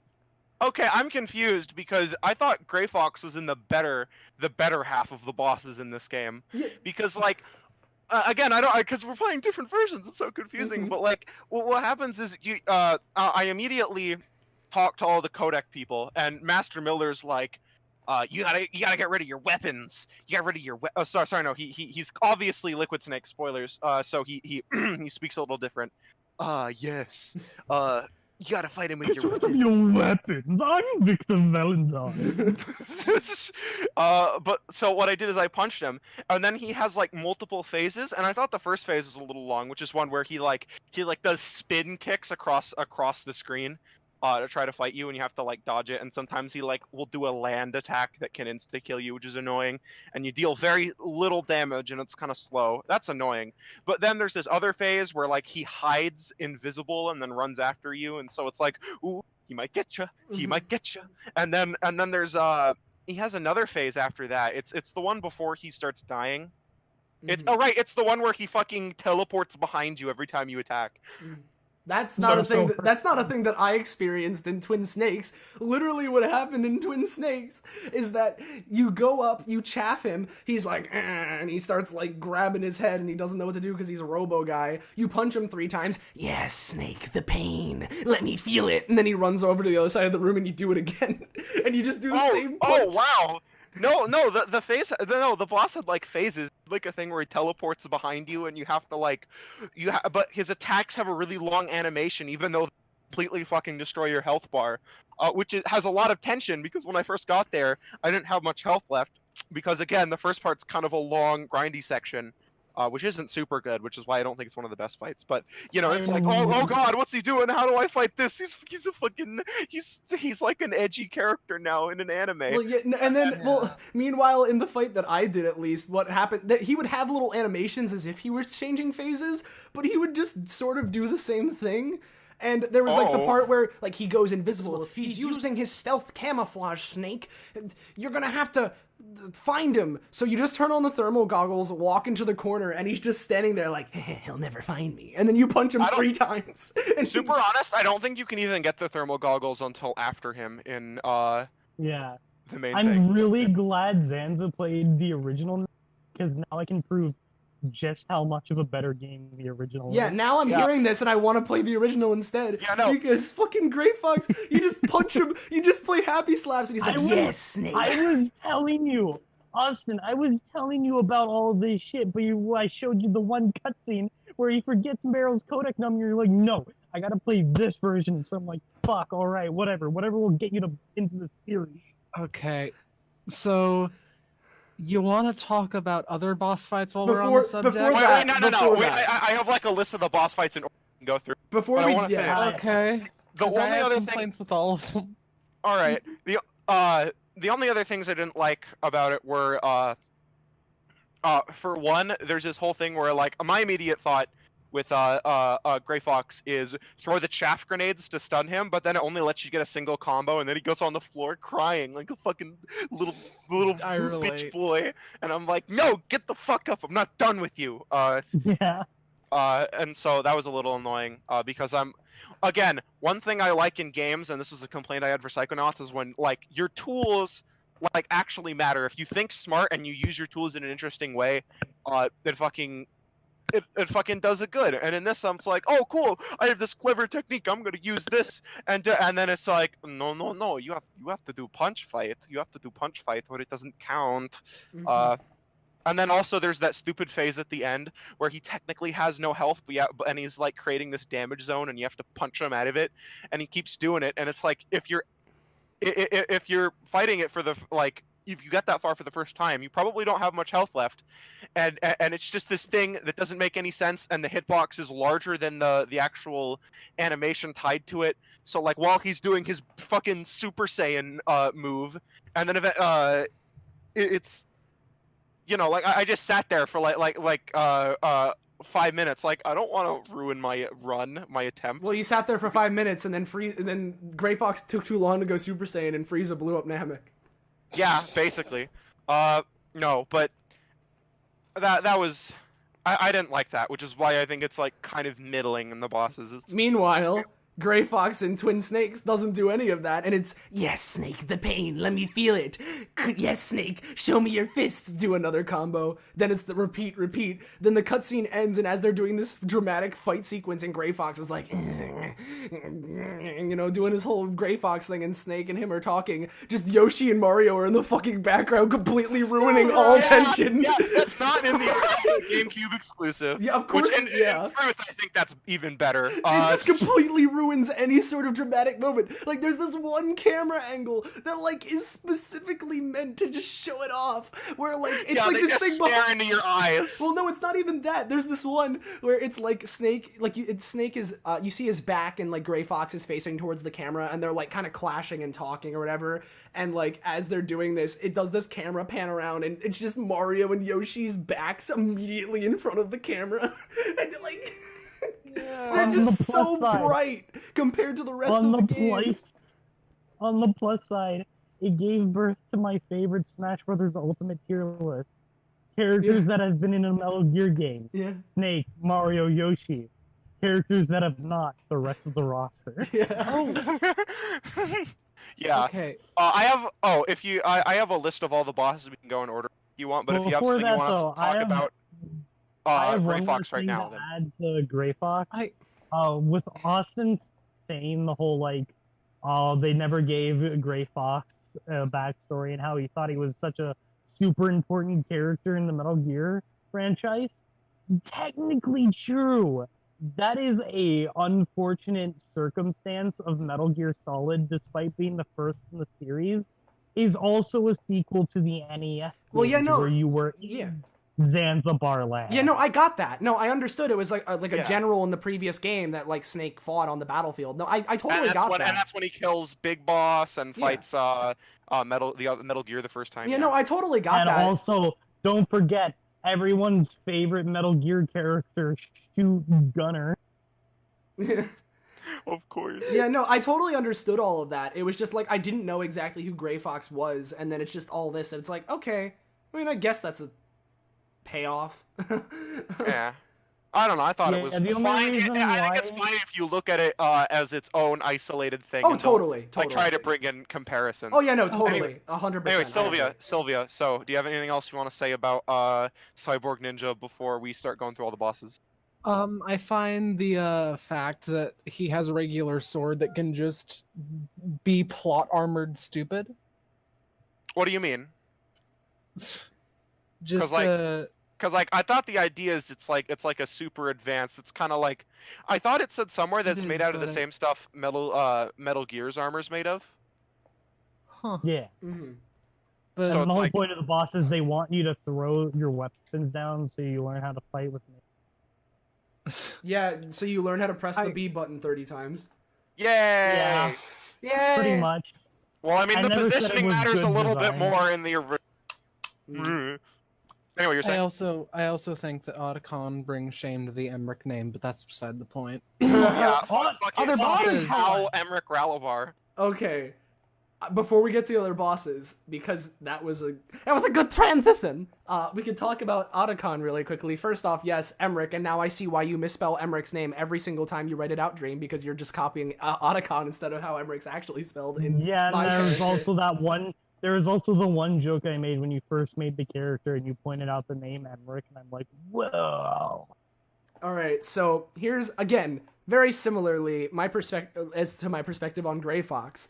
So as someone who had never played a Metal Gear game before, I knew Otacon existed. I knew that he was important because I just hear his name constantly. I always like, yeah, there's SNAKE, Otacon, the Colonel, Mei Ling, and there's these Meryl. I know these names, and I know that Otacon is supposedly one of SNAKE's bestest friends, and that he's like a nerdy guy, but he's also this like cool weapons expert, and you know all this By shit. the time you get to Metal Gear 4, he made Metal Gear because it's like one of his Japanese animes. but yeah, Austin, by the time you get don't worry, Otacon's in pretty much every Metal Gear game. By the time you get to Metal Gear 4, he and SNAKE are just straight up in a relationship. Come on. But the thing I mean, is, outside the fact that I'm pretty sure Otacon's married. He's not. the whole. Oh, he isn't? Fuck, No. Okay, then never mind. Yeah, the ship is confirmed. Anyways, the whole thing with like Otacon, right? So I've been hearing his name this entire time, and I'm like, yeah, he's probably this cool guy. Like, he's like nerdy, but like whatever. And I know he pisses himself, but You you were know, expecting Futaba. and I know he pisses himself, but I figured, you know, Kojima's kind of weird. Like, yeah, he pissed himself and he's scared, but he'll redeem himself. And then we get to the game, he pisses himself, and he's like, yes, sNake, my leg's broken. And I'm just gonna take this stealth camouflage that you can't have despite being the stealth guy. Yeah, fuck yeah. that. I wanted that stealth camouflage. Yeah, no, and so he doesn't You give it to you. can get it. You can get it if you get the bad ending. Okay. Wow, I'm gonna go get the If you bad get the ending. bad ending, you get it, and then you Wow, I'm can gonna keep beat the replacing game it. and then play the game again with free extra shit. Yeah. Anyway. Hey, you say that, but in Metal Gear 2, if you beat the game 100% 10 times on one save file, they give your character sunglasses. You say Oh. this, but technically that's all non-canon, I'm pretty sure. Anyways, as I They was just give saying, your character sunglasses. so you meet Otacon, right? And it's like, okay. And, you know, a couple things happen. And it's like, man, this is just like one of my Japanese animes. And then my mind is blown because I didn't know that was a Metal Gear line. I thought that was just a meme. Nope. No! Metal Gear. And it's said by Otacon, okay. And then Otacon made the Metal Gear Rex and joined the military to help create these fucking giant-ass monsters because he wanted to be the protagonist of Evangelion. Dude. And then, Yep. But he okay, just created Nuclear Weapon 3. yeah, and all this shit starts happening, but that is not the icing on the cake. Whenever I heard Otacon's name, I'm like, oh, that's cool. It's probably some, like, because I mean, like, there's snAke, Ocelot, and Otacon is probably some animal I've never heard of, and I never bothered to do some research. So then he's like, my name's, call me Otacon. It stands for Otaku Convention. And I'm just sitting there like, are you telling me his name is literally Otacon? That is his fucking that's what it means? Yes. I couldn't fucking take it. I had to pause the game right there and just like I And just calm down. I still can't believe you never actually knew that or thought it was real when I posted that screen cap. I still can't believe it. Yeah. Luckily, I had no expectations, so I accepted him as a loser. well, I knew he was gonna be kinda nerdy. I mean, have you looked at the codex in Brawl with him and sNake doing the Falcon Punch and Falcon Kick? I knew he was gonna be a bit of a nerd and kind of like into anime, but I didn't realize it was that. And then, like, his face is so tiny compared to his long ass fucking head, and he just walks around and he's limp man the whole time. Like, hey sNake, you want me to open this door for you? I'll be there in 3 years after my leg stops hurting. And then you just Yeah. call him whatever. It's like, don't kill Sniper Wolf. She's my girlfriend. Listen, She's my waifu. I want to talk about their relationship later. All right. And then he comes up to fucking sNake, and he's like, and then he goes on sNake, he's like, hey sNake, do you think that love can bloom on the battlefield? And it's like, are you asking this because you want sNake's dick? Or are you asking this for a different reason? It's because Yes, it's because and he yes. wants Sniper Wolf's. Wait. That word is banned, Zanza. Yes, What if and she's a yes, wolf? Austin. Was No, I heard that. I heard that. Shut! I thought that the worst reality was one where you said that word, and this is where we are. This is the life that I have been forced to And with live. that, let's move No, on. no. I am Man. legitimately Man. upset at you right now. No, you want to be even more upset? No wonder why she liked Otacon so much. He's such a wuss. I'm gonna fucking strangle someone. And it's gonna be Otacon, just like sNake did in Twin Snakes. Oh, Sylvia left the call. She left the Discord call. No. Uh-oh. We need our lettuce. Get her back in here.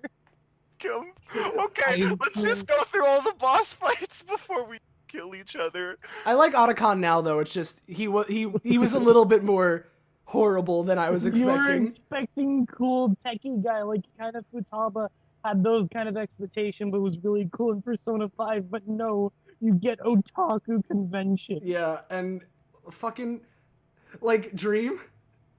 I'm not obviously. I just want to say this. After seeing Otacon's actual face, if you took your face, made it twice as long, and gave you a stubble, you'd be Otacon. What have I been saying all these years? No one believed me when I said I looked like fucking Otacon in real life, and here we are.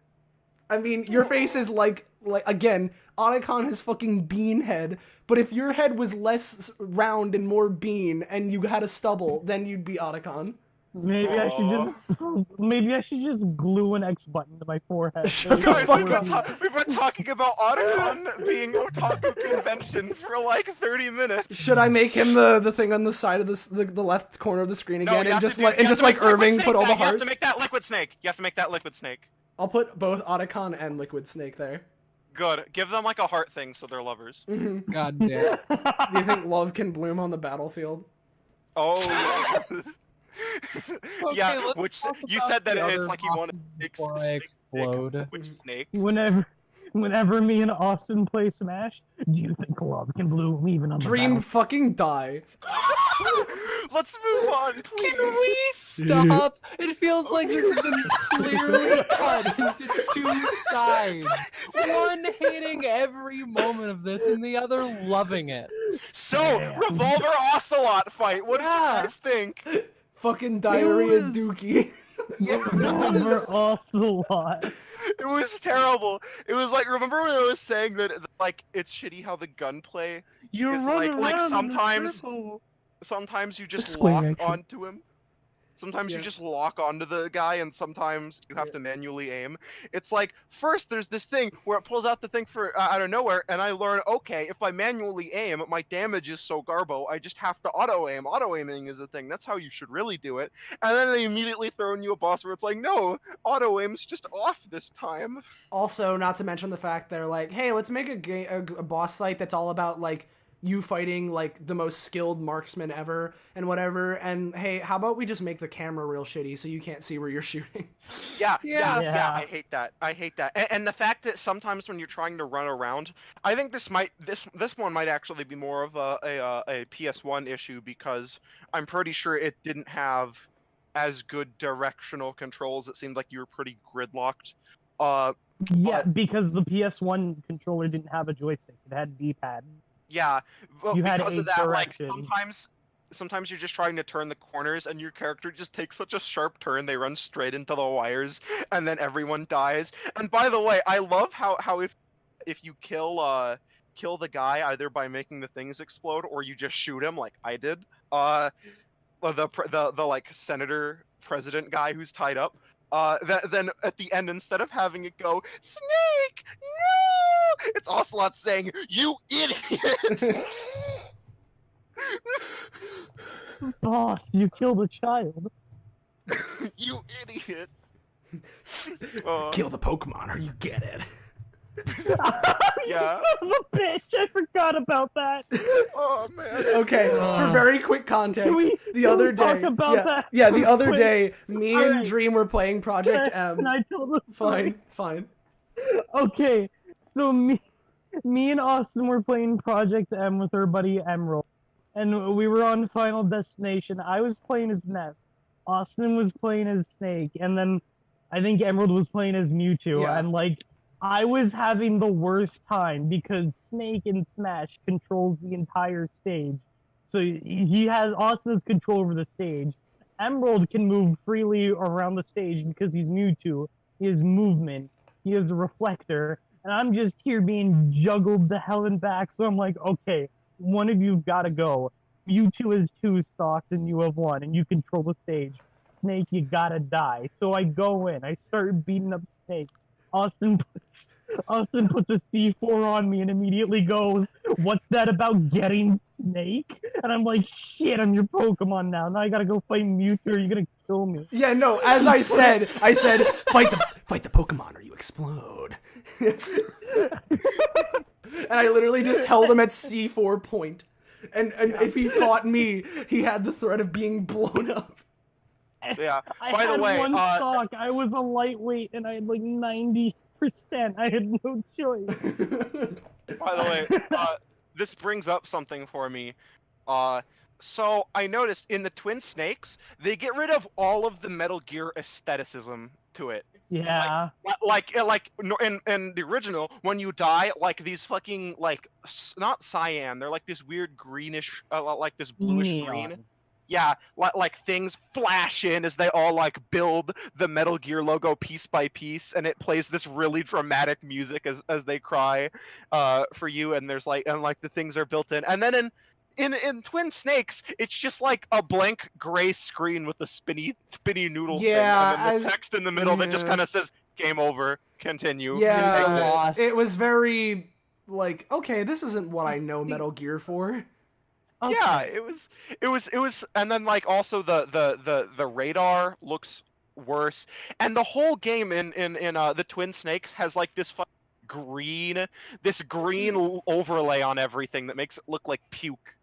Okay, I want to mention something with the Revolver Ocelot fight that I actually kind of enjoy. The aesthetic of the 6 revolver shots at the top. Yeah. I kind of liked that, but I didn't really like the execution of the mechanic. I understand definitely. What but... they want you to do is to either chase him so he doesn't get a chance to aim, or avoid all of his shots, because they can only ricochet one, until he has to reload, and then just run up to him and punch him while he's reloading. But the best strategy is to just like guess where he's walking using your predictive 3D reasoning, and then shoot him. Or you can hide behind. The best strategy is to put C4 on Ness and have him. Yeah, or what you could do is you could hide behind one of the pillars and go knock knock and try and lure him over. Did you do that? Yes. Good. And then he shot me. He shot. Ooh. Oh man. Does anyone else have anything else to say about that? Not about Revolver Ocelot. All right. Because the next fight. Fuck the tank. Oh, I love the tank. Shut up. Ugh. The tank. I think the tank is better than Gray Fox. I mean, cause like at first it was bullshit. It's like, oh fuck, I gotta go back and find the fucking mine sensor, and then after that, it's like, oh, you gotta use chaff grenades, to disable their fucking long range shit. But then after that, it was like really tense, but it wasn't Garbo. Like they couldn't hit you out of bullshit once you had all your stuff. Like all of the things were very planned out, and it's like, oh, I gotta run. I gotta like take a close enough circle, but then when they do the other thing, I gotta spread out, but I can't go so far that they can shoot me with the big boy. Yeah, but I have a question for you, Zanza. Were you like me and tried to kill them only with tranquilizers? No, because I'm not stupid. Yeah, that's why I hated it. Well, maybe you shouldn't have, Austin. What even is the Maybe you shouldn't hate it. What even is the non-lethal option? You have to when you throw the chaff grenades and it can like disrupts their functions. The one guy like pops out of the tank and he's like, "Oh, I gotta fix the stuff." And while he's out, you have to shoot him with the trank. Oh, that sounds awful. It is. And there's 2 of them. There is two of them. But it took me so long to get through the first one. I'm like, finally, I'm done with this stupid tank. And then a second asshole popped out. And you're like, oh boy, this again. Mm-hmm. Yeah, no, fighting it normally, it's really cool because it's like, oh, I gotta maneuver him in a way that he goes over the grenade because it's kind of hard to throw, but they have a long enough timer that you can fix your mistake. But also, he's got like basically this it's like a clock. He's just got like a hand of death that waves over you. Can we all just talk about for a second though how silly and stupid of an idea it is to fight a tank with nothing but grenades? It's awesome, and also I think that can technically happen in real life if you throw like 20 grenades. No, it can't. It literally can't. Tanks are made to withstand even bigger blasts from rockets. which are much more explosive than grenades. It is literally impossible to use the kind of grenades that they use in Metal Gear on the tanks that they use in that game But what to if destroy the tank. And the thing is, for the rest of the series, they make fun of that fact. Like, there's an entire codec conversation between sNake and Otacon in Metal Gear 4 that's like, so sNake, I went and asked an army expert when I was on vacation in this place or whatever, I don't remember the context, what you would do if you had to fight a tank, one man, with only grenades. And you know what he said? He said it would be impossible to damage the tank and to not. How oddly specific. Yeah. Of course. They Oh, but spend these what if whole sNaake has series like making fun magic of it. tank dampening waves? I mean, obviously, because it is possible to do that, and Kojima spends the rest of the series making fun of that fact. But why does that Yeah. at all matter when you reset the fight for the 30th time and Vulcan Raven hits you for the first time in the fight and he goes, "Mwah! Mwah!" and then he goes back in. He never fought me because I blew up the tank first. He doesn't pop out if you do it lethally, as I understand it. Well, he didn't pop out non-lethally either. It's just if he shoots you and it's gonna hurt, then he pops out once, goes, and then he goes I back don't in. think he even talks during the fight, or not often. No, he doesn't.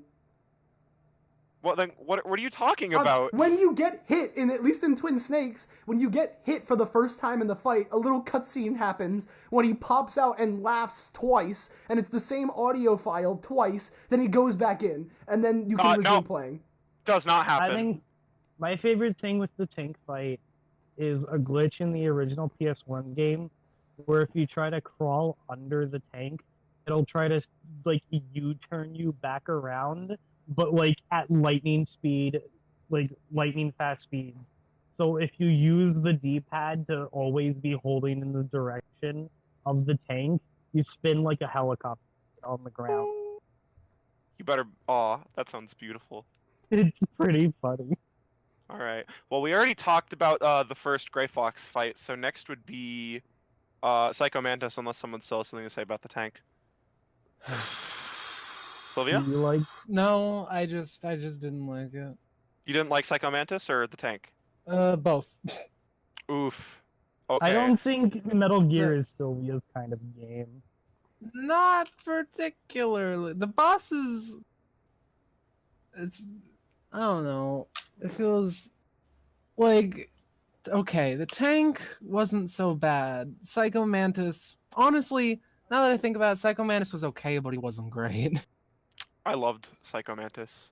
He's the second best fight.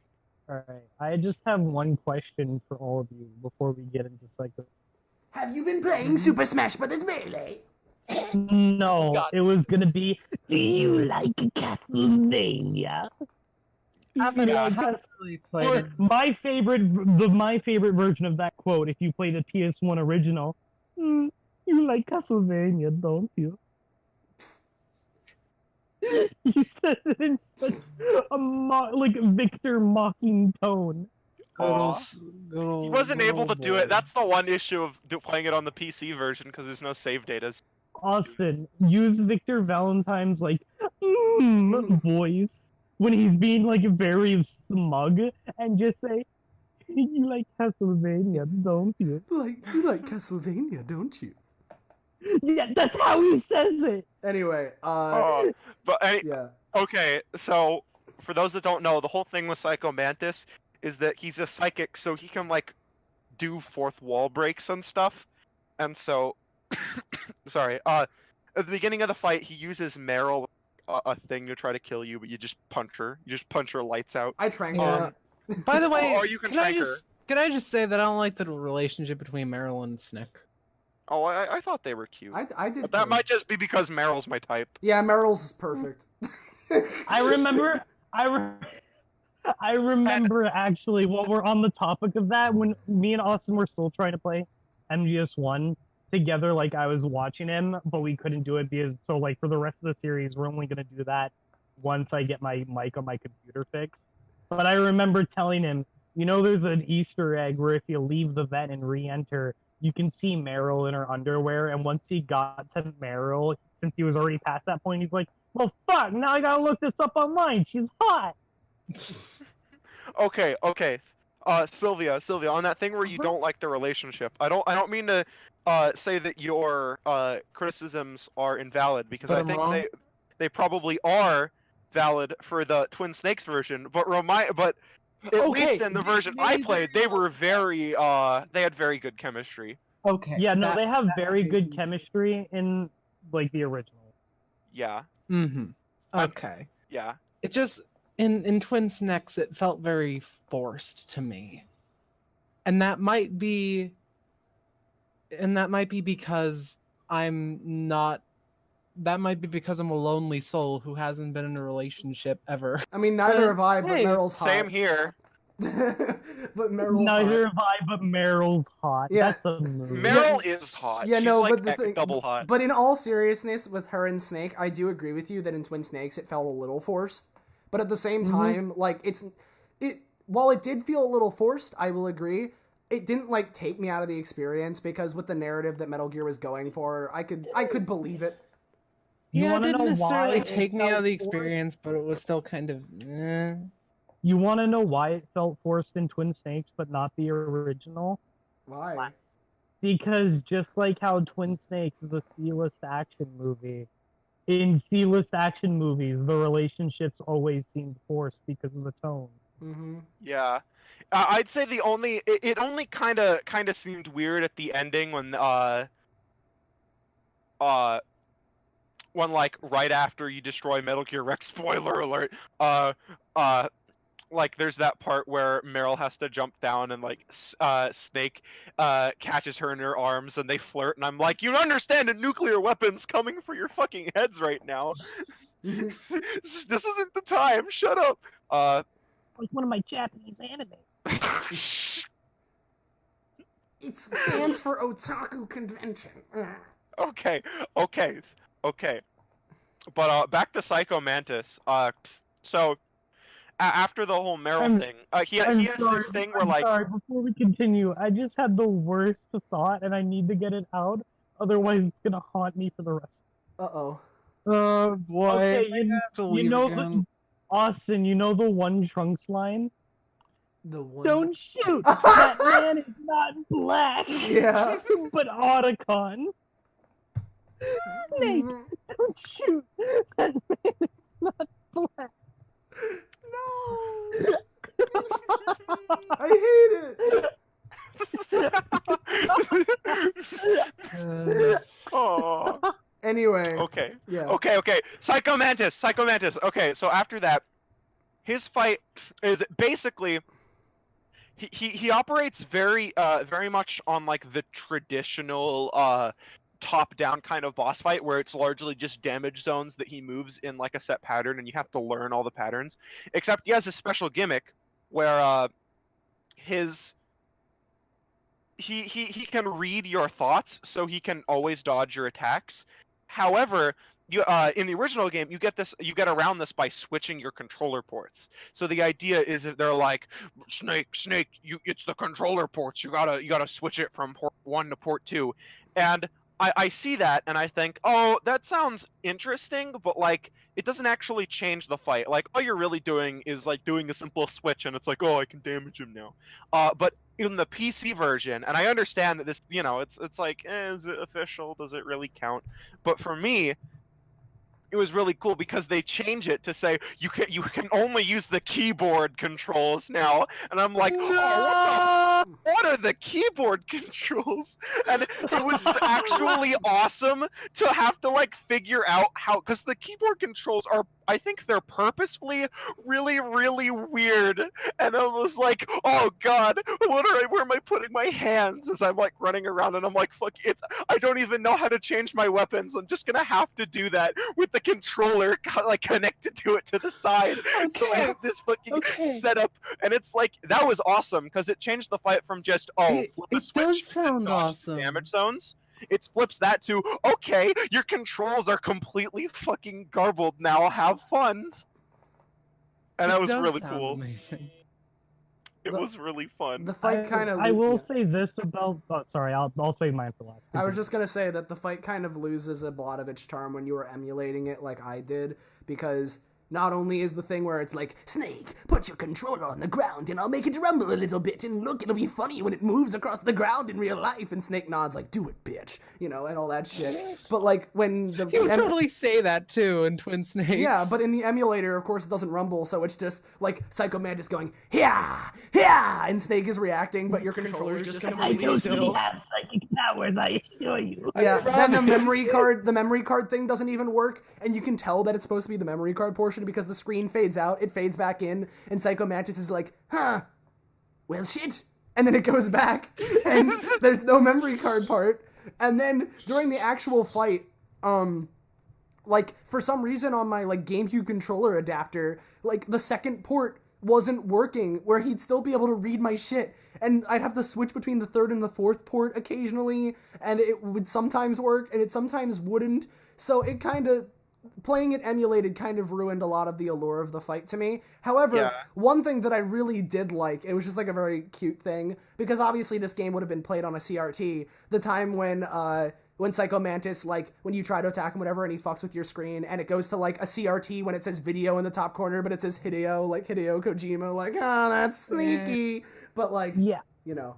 I'm actually going to jump in here because what you were saying relates to what I was going to say, which is, I think the entire Psycho Mantis experience, TM, loses all of its charm when it's not being played on an original PlayStation with a CRT television. Like, nowadays, it is not the same experience, because, like, you have to put your mind into the time of when it came out. Because, like, when it came out, Rumble feature was such a new thing, no kid knew how it worked. So, for all you know, yes, he was actually moving the controller, because back then video games could be anything and do anything, and the controller was moving. So what did you have to believe other than the game telling you? And it read your memory card, and you know. It read your memory card, and it did stuff like that. And the Hideo portion with the black screen, Austin was saying, even straight up, the font and the lettering of the Hideo looks like a CRT video. Mm-hmm. Yeah. So, if you're not playing it on, like, if you're playing it on a CRT, especially back in the 90s, that shit's believable. Like, other than the H, it looks exactly one for one what CRTs did back then on the video screens, which, by the way, why I'm speaking so passionately about this. I was the kid one that got this experience when I was, like, 6. So, once you're not, like, you're playing it on an emulator, or you're playing it on a or you're playing it on the fucking GameCube, and we know how these things work, and we're not kids anymore, it loses all of its charm. And unfortunately, that charm and all of those ideas are kind of the entire fight. Mm-hmm. Mm-hmm. Yeah. Well, I would not say it's the entire fight. Because... Yeah, you got the lucky end of the stick. Yeah. Definitely. I think it's cool that those kind of things can exist. There's a similar thing. There's this game. I wouldn't recommend people play it because it's kind of it's kind of like obvious indie bait.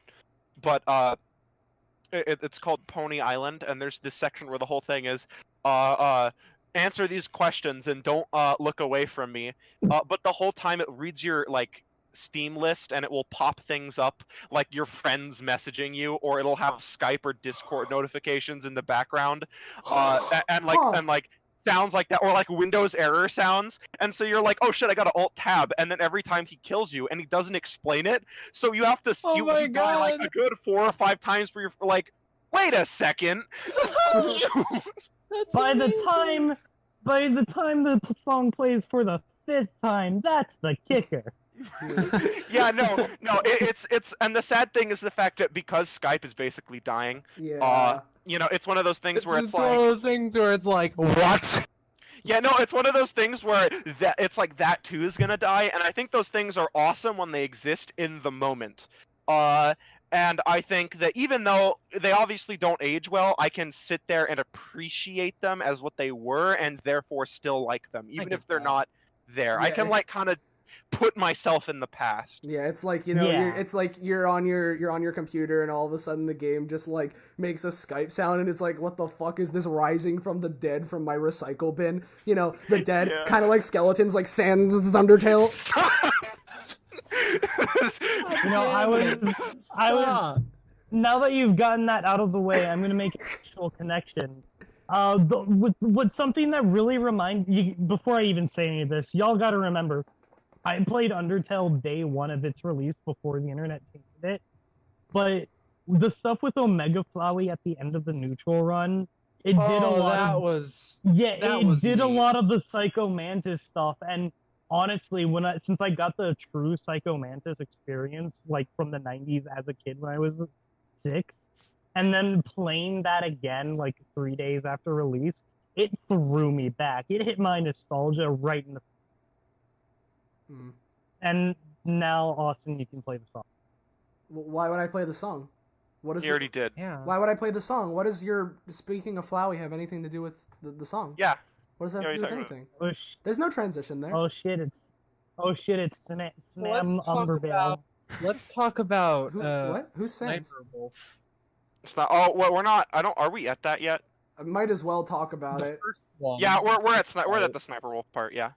Hey, Okay. Yeah. Okay. So first of all, here's some mega that- bullshit. Before About that, right before the can I Sniper Wolf talk? fight. I was about to say, can we talk about the one scene with Meryl walking in a specific pattern to avoid the mine before Sniper Wolf, and how if you just hold directly up on the control stick and ignore the path, you still don't hit any mine? Yeah, or Yeah. you can walk along the sides too, and it's like. Yeah. No, what I was going to say is, so there's that section where it's really dark and the wolves are there, and for some fucking reason she teleports to the other side, and there's this Yeah, wall that's right. cracked and you can see through it, but you can't bomb it, even though you can blow up a fucking cement wall that just isn't very thick, but you can't blow up this literal hole that's just a little bit too small for you to get through. I was angry at that. I'm like, game, I'm thinking outside the box. Reward me for it, please. I'm trying to use all of my tools for this, you know? But it's Metal Gear. They want you thinking inside the box. Except the box doesn't fucking work. Oh, yeah, you Cardboard can talk box. about that in a bit. But, like, the thing that annoyed me is I didn't grab the thermal vision Anchor goggles. And so there's that dark area with all the wolves where you can't, and so what happened is you can't go back. Once that happens, they're like, Meryl's waiting for you. You don't want to leave waiting, do you? And it's like, fuck you, I need the thermal glasses. I'm running around the walls. The wolves are mauling me. And I went there for like a fucking hour. And it was just running into the walls because I didn't have the thermal goggles. And I would call Otacon, and he's like, "You're in a dark area. You should get the thermal goggles. They're right. They're behind you in the on the second floor of the first basement floor of the nuclear warhead zone." And every time I try to go back there, they're like, "No, you can't. Meryl's back there. Meryl." And I'm like, "Fuck you. I'll die before that." And so I literally just had to wander around the darkness until I got lucky, realized I had to crouch in a specific area, and magically I basically had to spam my stun grenades to create a little light. Aw, And that was Garbo. large Garbo. Big Garbo. Real Garbo hours. Yeah. Anyway. Real Garbo. But anyway, That Sniper should be Wolf this fight. episode's title, Real Garbo Out. We'll contemplate it. No, it'll literally just be a fucking Hidden Sands joke. What are you talking about? Who's Sans? What are It'll you be talking about? no, it'll Sans be hasn't some been other at 1%. phrase. It'll be some other phrase, but all of the capital letters in like everything's lowercase except the capital letters in any of the words S, A, N, and S. So that it's a fucking hidden message. Yeah. God damn it. And if you're watching this right now, look at it. Look at it. Yeah. Look at because, it. Make sure that Austin hasn't done something cheeky. But okay. Okay. I knew it was fine. But okay, so can I just say I think we all agree the first Sniper Wolf fight is maybe the worst fight. A little in bit the of game? Garbo. A little bit Yeah. of Garbo. In my A life, little bit. Big Garbo. It is massive Garbo. I literally okay. So first of all, first of all, I'm going back to this thing. I like it when games reward you for thinking cleverly with its tools, and they reward you for it. So I'm like, okay, I know for a fact there's a bad ending. I don't know how you get it. So I'm gonna try to find a way to actually save Meryl before she gets the fucking shot to death. So I tried a bunch of things. I tried a stun grenade. I thought, oh, maybe she's using something electronics or chaff grenade. I tried fucking using the box. I tried using an explosion as cover. I tried literally everything to try to distract her. It didn't work, and so I got really salty because I realized that it wasn't a trap. They genuinely wanted you to go back, first of all, through the wolf cave that I couldn't see through still. I know that wolf cave by memory now, just blindly. But go back, go all the way through the first area, go through the open snowfield where they place the mines in a way that you basically can't get past them without getting hit once. Go all the way back, go down to the bottom floor of the first area, and fucking use your new key card to get a spooky sniper rifle. And that's also why I realized the whole thing where they don't let you go back is exclusively because the key card that Psycho Mantis gives you is the one you need to get the sniper rifle, and they want to have this dramatic moment. They don't want you thinking cleverly and having a cool thing that only you experience. No, they need you to do it by the story's rules, so you're not allowed to get it. So we're just gonna break this section, have you walk around the fucking dark for no reason, because we want you to have a dramatic moment where Meryl goes missing. Yeah. Bad. Because Meryl's your new girlfriend, and you don't want your girlfriend to Okay, get Meryl is my waifu, but Yeah. also, why can't I fucking save her with stun grenades? Because Sniper Wolf's 30 million light years away. You think... Yeah, with a scope facing directly on it. That's true. Like, that shit would fucking hurt. Besides, there's another part where they want you to use a stun grenade to stun people that you can't even fucking see. They're like a mile fucking way. So no, it clearly works at range in this universe. Well, then I don't know. Yeah, that was Garbo. And I just realized we never mentioned the very important plot point back during Revolver's Ocelot's fight, where Grey Wolf gave sNake a hand. Gray Fox, you mean? Yeah, he gave him a hand! There we go! Hey! It's funny, because I understand it, cutting off people's hands is a meme. Hey guys. What? You know, that was a pretty fun pun. You know who else makes puns? Stop! No! Sans Undertale. We can continue. No! Sylvia! I'm going to a cardiac arrest if you continue this. Please don't ever play that song in my ear. For context, Zanza Claus doesn't like the song Black Tar from It's my least favorite song, more so than I Burn, more so than Megalov, more so than Rickroll. Oh, wait.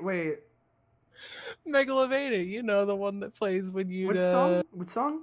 Megalovania? Oh, that's a nice song. I like it.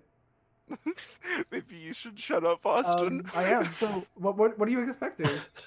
You're still speaking! So, do we want to talk about the second Sniper Wolf fight? No, we haven't even talked about the first one.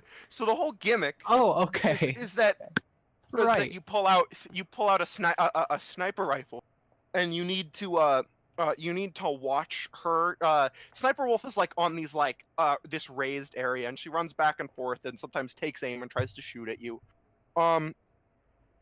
And the whole fight is broken because in order to use the sniper rifle, it immediately drops you down into a prone position for you to aim. Unless you take this drug, which is a limited item, your aim is constantly going all wavy. Mm-hmm.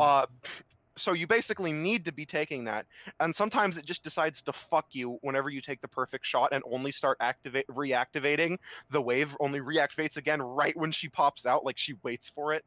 But that's not the bad part. The bad thing is the fact that there's no cover anywhere, so what you end up doing is you sit there, and to aim, your cursor moves so slow. It moves so slow that when she hits you, your aim goes way off, and it Yeah. will take you so long to move back that she will get another hit on you. But guess what? If you have to actually go into the menu and zoom down to unequip the sniper rifle. If you do that, guess what? She gets an automatic free hit on you. If you use the menus, the menus and you take too long, she gets an automatic free double hit.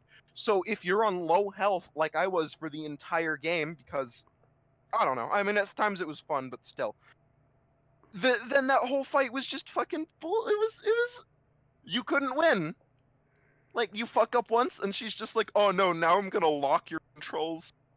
Have to watch yourself slowly die, and you have to get lucky enough that you perfect my fight, or near perfect my fight, because I'm gonna fucking cheat the system. I eventually just started firing randomly, and eventually I got her. Hey, Shocked Hey, say that worked, but it doesn't. you know at the same who time. else's fight you need to near perfect to win? What? Man, A Any lot of fight Toho like- boss fights, actually, right? Isn't that the whole thing with Toho? You gotta No, be it's- perfect. Not really. No? It was Okay. Snam's Undertale. Who? A skeleton. Oh, a skeleton, you say? You know who else is a skeleton? Sans Undertale. Come on, Austin, We've throw done me this a like bone 6 here. times. Throw Let's you a go. bone like Sans does towards your character in Undertale. We stop. Oh, this happened too many times. We're running this joke into the ground. Just like Sans does when he uses his telekinetic powers like Psycho Mantis, and he just has this... I mean, Psycho Mantis kind of looks like a skeleton. Yeah, a little bit. You know who else is a skeleton? I will mute you right here and now. I mean, that'll do a whole lot of good when I'm the one recording my side. Fuck you. Anyway. Okay. So yeah, those combination of issues made it basically not a fight, and therefore garbage. And I hate every second of it, and all the bullshit that they use to contrive to make the meeting even work. Like it alone could drop a game by like a point or two. It's that bad. Like, it's genuinely a fucking like long segment, artificially stretched out, that is nothing but pain. I have a And question. and it made me very happy when died. How do I verbally copy paste someone's argument so that I don't have to repeat it? Well, I mean, this is recorded, so Austin. All right, copy and paste Austin, everything. yeah, just Yeah, copy and paste everything Zanza said, but try to edit his voice to make it sound like mine, and then just say, "All right, Dream, what are your thoughts on the Sniper Wolf fight?" And then just insert it there. Okay, But, so all right, here's what we're gonna do. God damn. Hey, audience, or sorry, hey, Dream, say your opinions on the Sniper Wolf fight.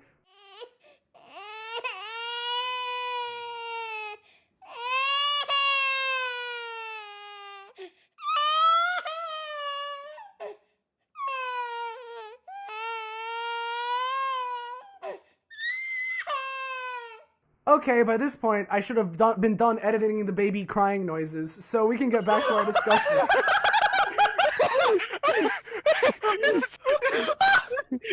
No, Baby in Austin, space! Baby in Austin. space! Yeah. Yeah, I was about to say that's where you should put in baby in space.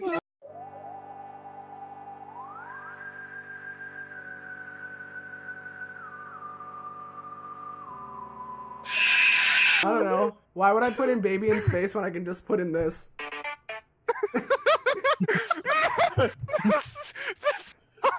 Welcome to Game Library. We drive jokes into the ground. We don't care. Yeah, It's I think already on fire. You already killed the sand skeleton horse. Stop. Fire, just Stop like being Yang, who plays in the I video.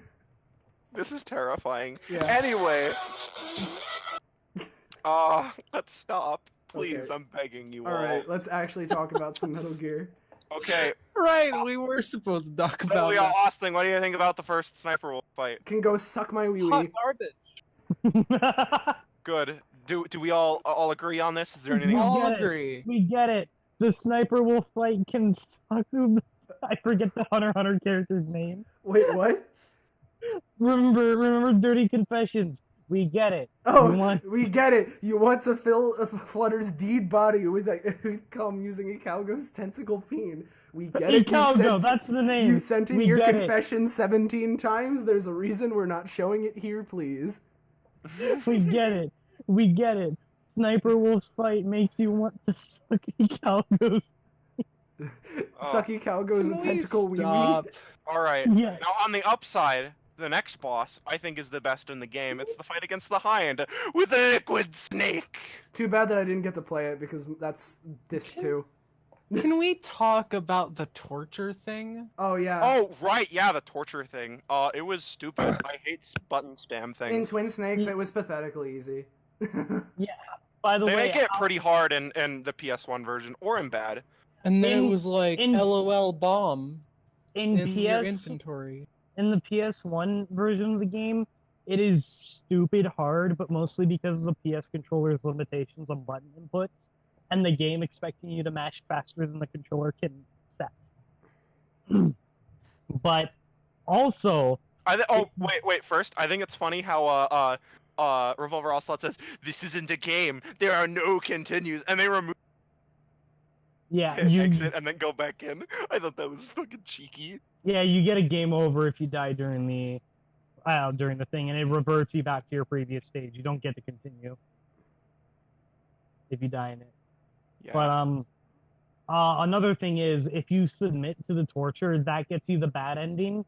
Meryl dies, but on the plus side, you get the stealth camo for your next playthrough. Yeah, your girlfriend dies, but at least you get Otacon's sweaty stealth camo. Yeah. Yeah. Anyway. I do like the bomb gag in your inventory. Yeah. Oh yeah, I noticed that. I'm like, I what the fuck is don't. this bomb? And liked it it. just kind of said question mark, and I'm like, whatever. And then later it's like, there's a bomb in your inventory, and I'm like, wait, no. I was in the middle of the I was in the section where you fought the tank in like the snowy area, so I just threw it out and ran into the next room. I ever since I was a kid, every time I have my stuff taken away from me in a game and I get them back, I always shift through each and every item down to the pixel to determine, did I actually get everything back or did it take something away from me? So when I was a kid and I found that bomb in my inventory, that was pretty funny. That was when your habit started. Yeah. Yeah, I like that. That was a good. That has been the one and only time that my habit has paid off. I love it. Mm-hmm. I love that part.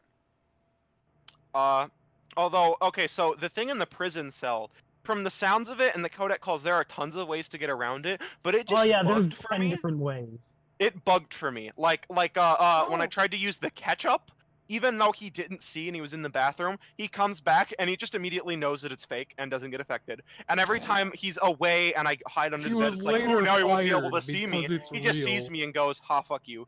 And so every time I tried to do all these clever strategies, he just could, like, this one stupid guy who's my second favorite character next to Liquid Snake, apparently for some fucking reason, who got all his clothes stolen from Meryl and he's contracted a nasty cold.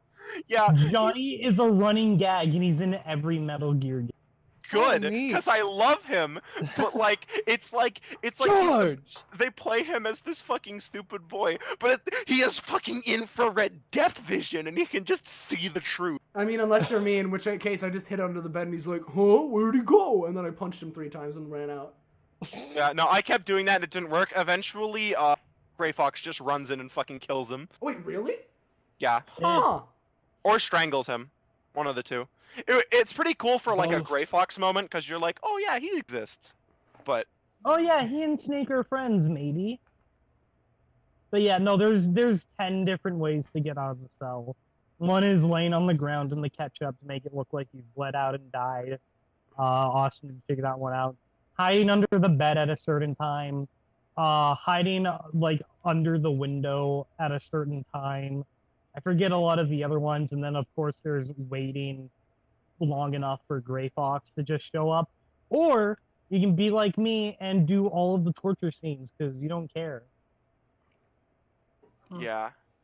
It was a pretty interesting to learn about, because you get like a big, info dump on both Revolver Ocelot's characters and Naomi's character in like the second after the second torture scene. Yeah. Yeah. And I can imagine if you skip that, it's cool for like speedrunners, but like if you did that the first time, it's like, oh, you missed so much of the cool stuff of the game. Like the whole Naomi's whole thing and the big plot twist at the after scene credits just like fall flat. But yeah, no, Johnny is in every Metal Gear game, and in every Metal Gear game he has diarrhea. Good. So what fight is after the torture scene? I was saying it's Hind Hind D, the best fight in the game. It's awesome. I love it.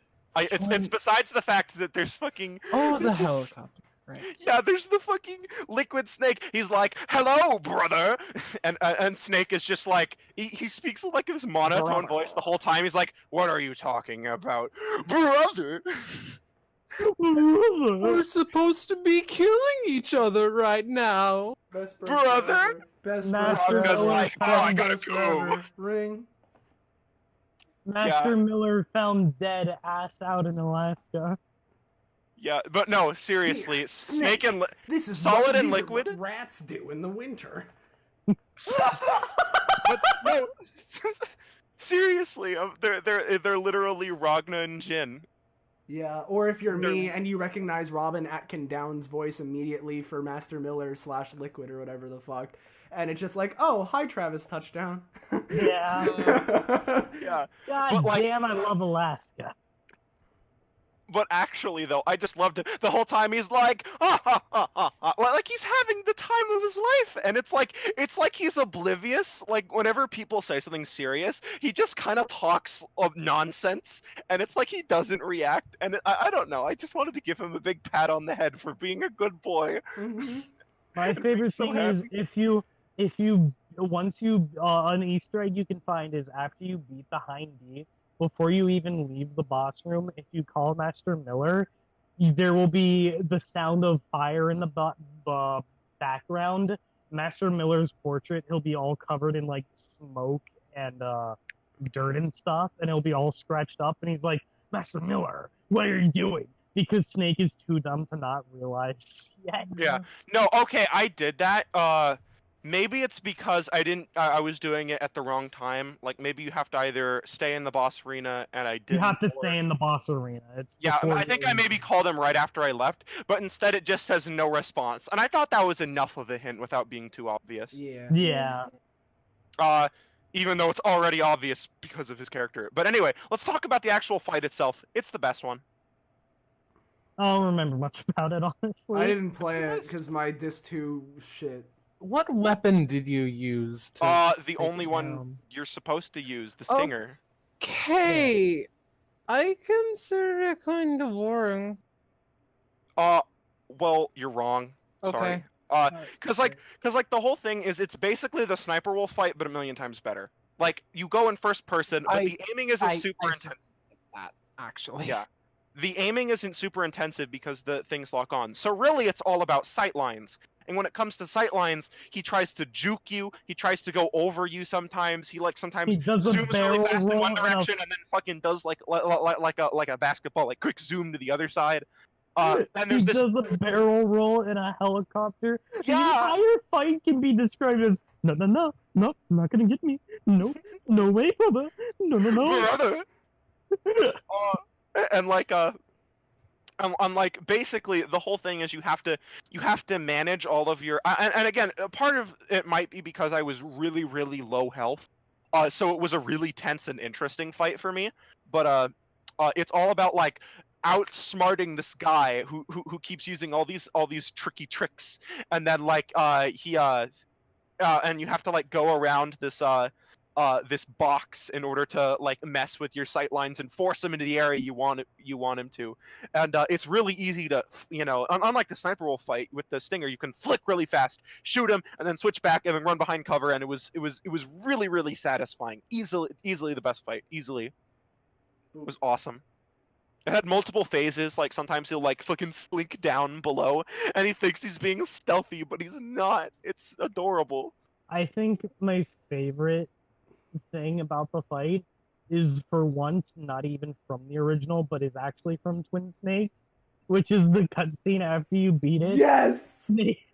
He jumps on a moving missile. Jumps on a fucking missile and shoots his own missile back! No, Snake Right. jumps off the skyscraper Yeah. onto a moving missile that the helicopter shot to do another jump off of that into mid-fucking air to get a good shot with the Stinger rocket launcher and does a direct shot against the helicopter and then rides the explosion blast from that he was like 5 feet away from to backflip and back onto the skyscraper. It's so good! Oh, what the fuck? What the fuck? It is the stupidest thing. Aw, I I didn't see this. It's so This good. Fuck. Aw. Yeah. Okay, you And made the best entire- boss. You made the the best boss even better. Oh my god.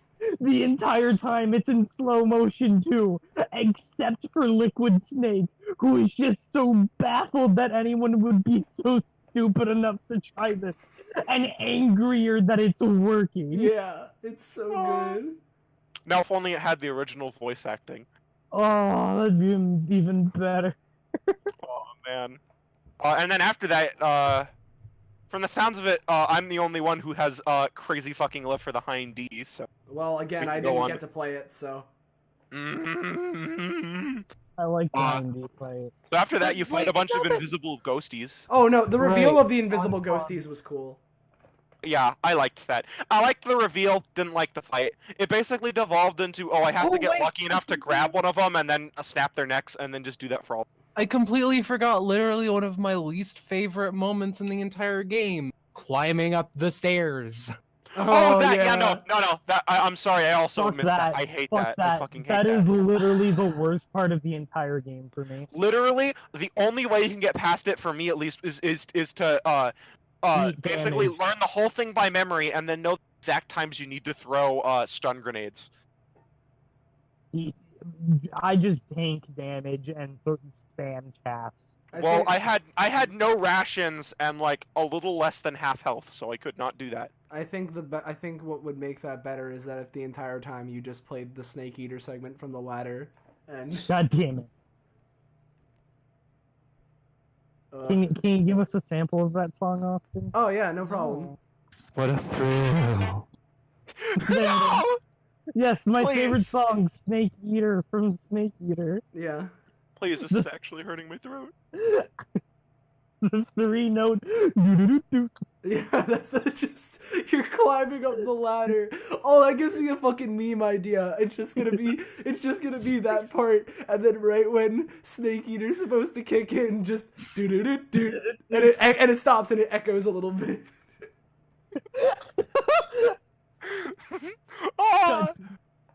Oh man, a meme Chunky Kong would be I proud might of. put Yeah. that on SoundCloud if I'm not lazy. I'll make it at some point as well.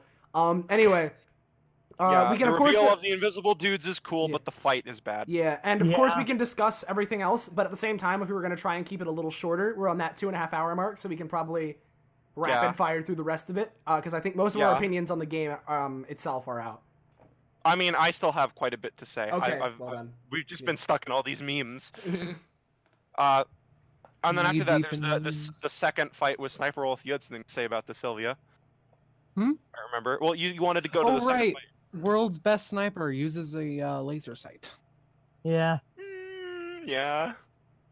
You know, laser That's- pointers. That's something they make fun of in Metal Gear 3, not 3, 5.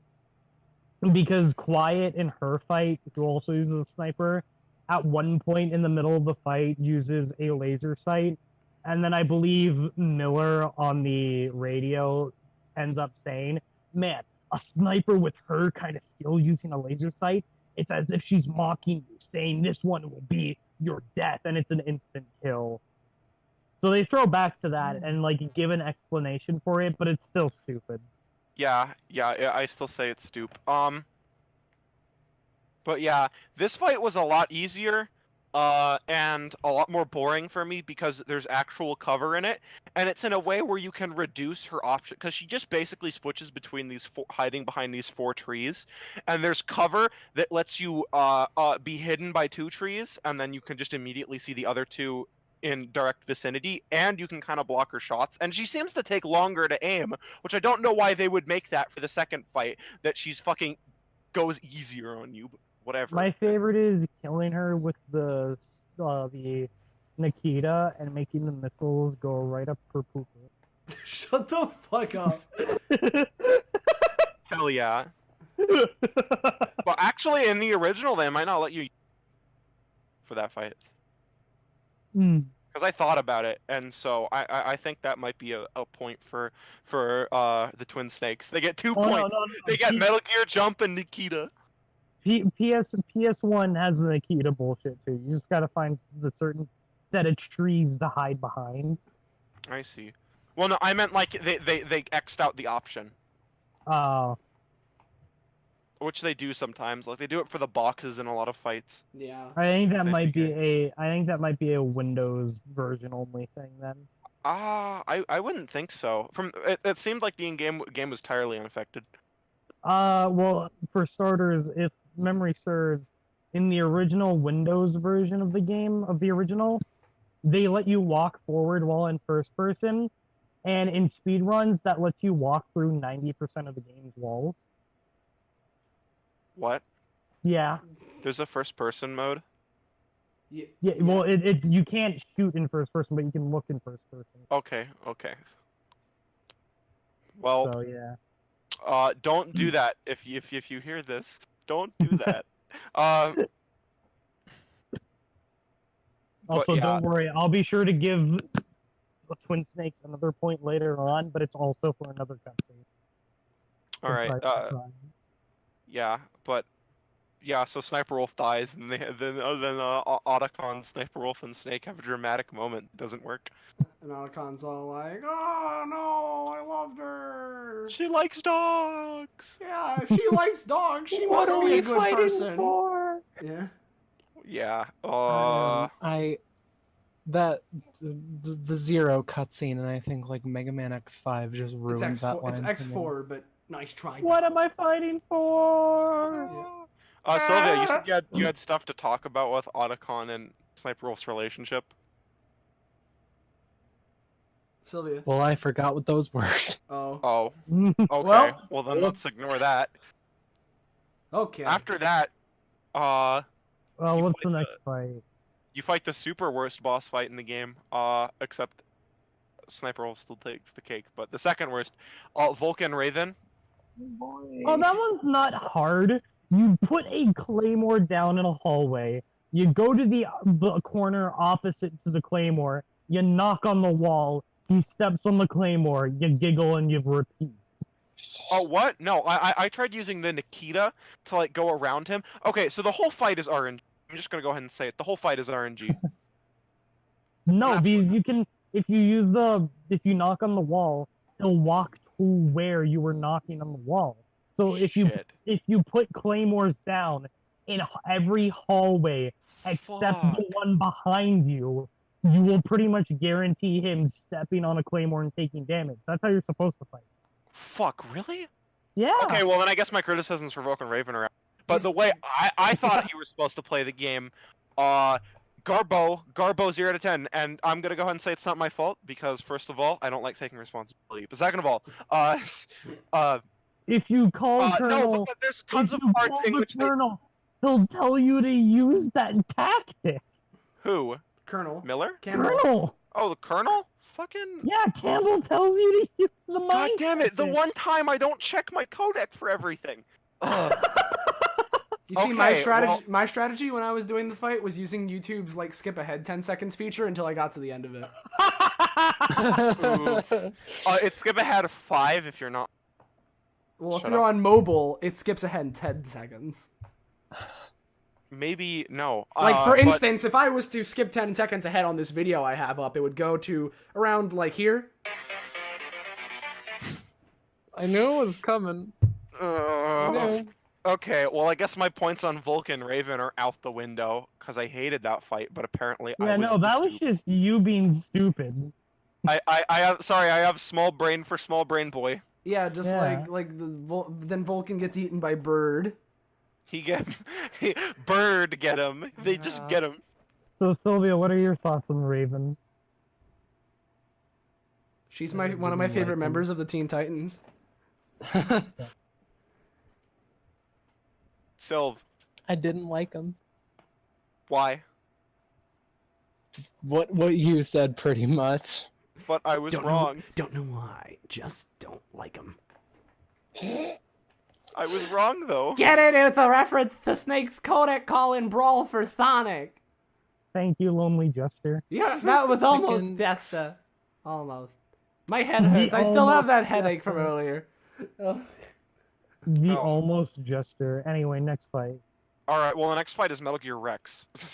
Okay, All right. can this- I just say, the cutscene in Twin Snakes before you fight Rex is the funniest shit ever. You see this Just giant, shoot him. Just shoot him. you see No, this I can't do it. giant No. mechanical robot that's like the size of the Statue of Liberty.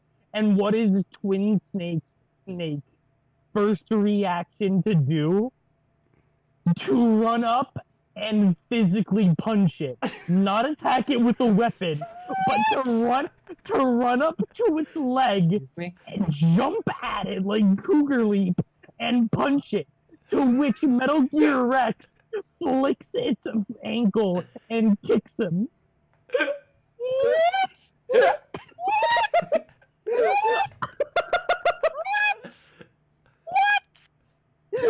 I'm not making. Oh.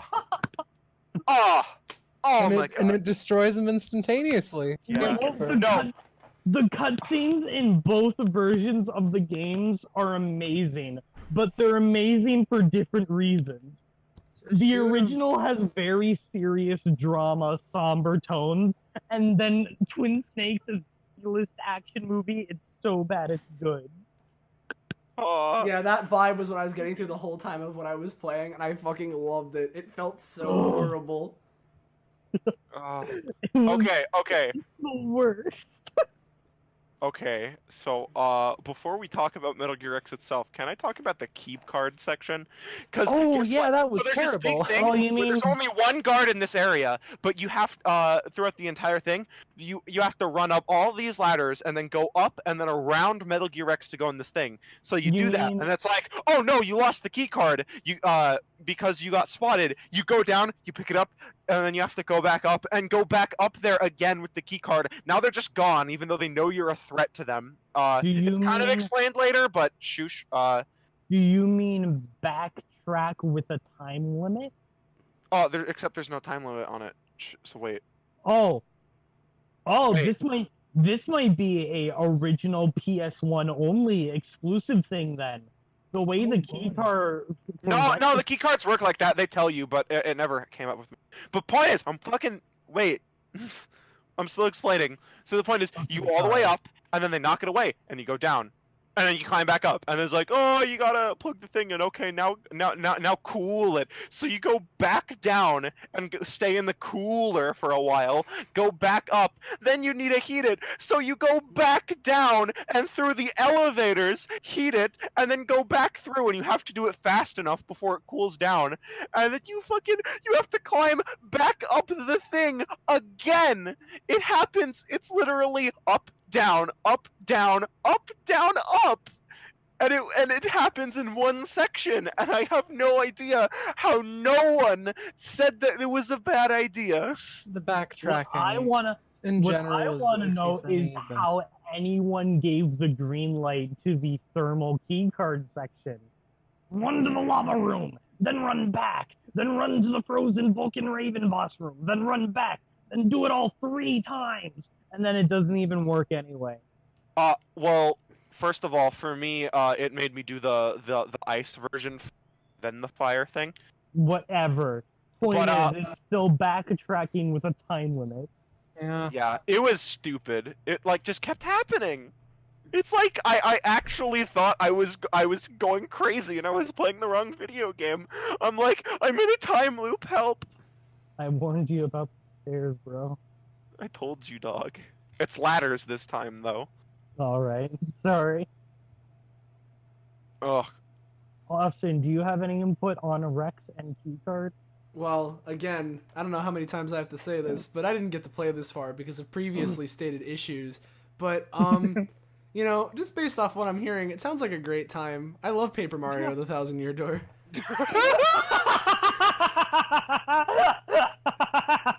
So I'm sure I'd love this segment too. I love General White. No, we do not mention that name in this holy Christian household. Aw. I mean, Okay. I will say though, SNAKE looks a lot better with a beard. Just throwing it out there. Yeah. Anyway, Well, shoosh. First of all, the entire aesthetic of the original game is better because it has color instead of green. It's not green soup. It's got a bunch of. It actually looks good. The whole aesthetic of the Metal Gear games gives me like a big sense of Anomoya. Like it's like, yeah, this I relate to this. But I'm can I going to talk use my about special ability looking that word up. Yes. like when you're fighting, so like you're fighting Rex, and I'm gonna go ahead and give my general thoughts because I think both phases are kind of the same. It would be good, except big issue, the laser and unreactable attacks, because the whole thing with it is that after if you're at a certain range, he has these missiles and you have to run towards him to get away from the missiles. But if you're too far away, then you can't, and you're just guaranteed to get hit. You're one of the only people I've heard who pronounces it missiles. But that's beside the Shoosh. point. Shoosh, that's how it's spelled. It's spelled missiles. But the point is, but if you're too close, he has this fucking super fast bluey laser thing that just like always hits you. And it's so fast that unless you're in a very specific position, you cannot dodge it if he uses it. You have to be in a very specific position, and even then, you cannot very easily predict it because there's no animation tied to it. He just does it, and it's super fast. And so you get into this situation where you develop some kind of strategy where you stay close to him and all that, but you can't. It's a guessing game because you can't stay too far away, or his rockets are guaranteed to hit you. So it's like, oh wow, if I stay far enough out of his always hit laser range, I'm in his always hit rocket range. I guess I'm just fucked unless RNG helps me. And so the only way I managed to beat him is either is you really just have to cheese the fight. And I hate that. Zanza. What? Zanza. Yeah? In a future Metal Gear installment, you have to fight 15 Metal Gear Rexes 3 at a time in one fight. Only they don't have the laser attack. Okay.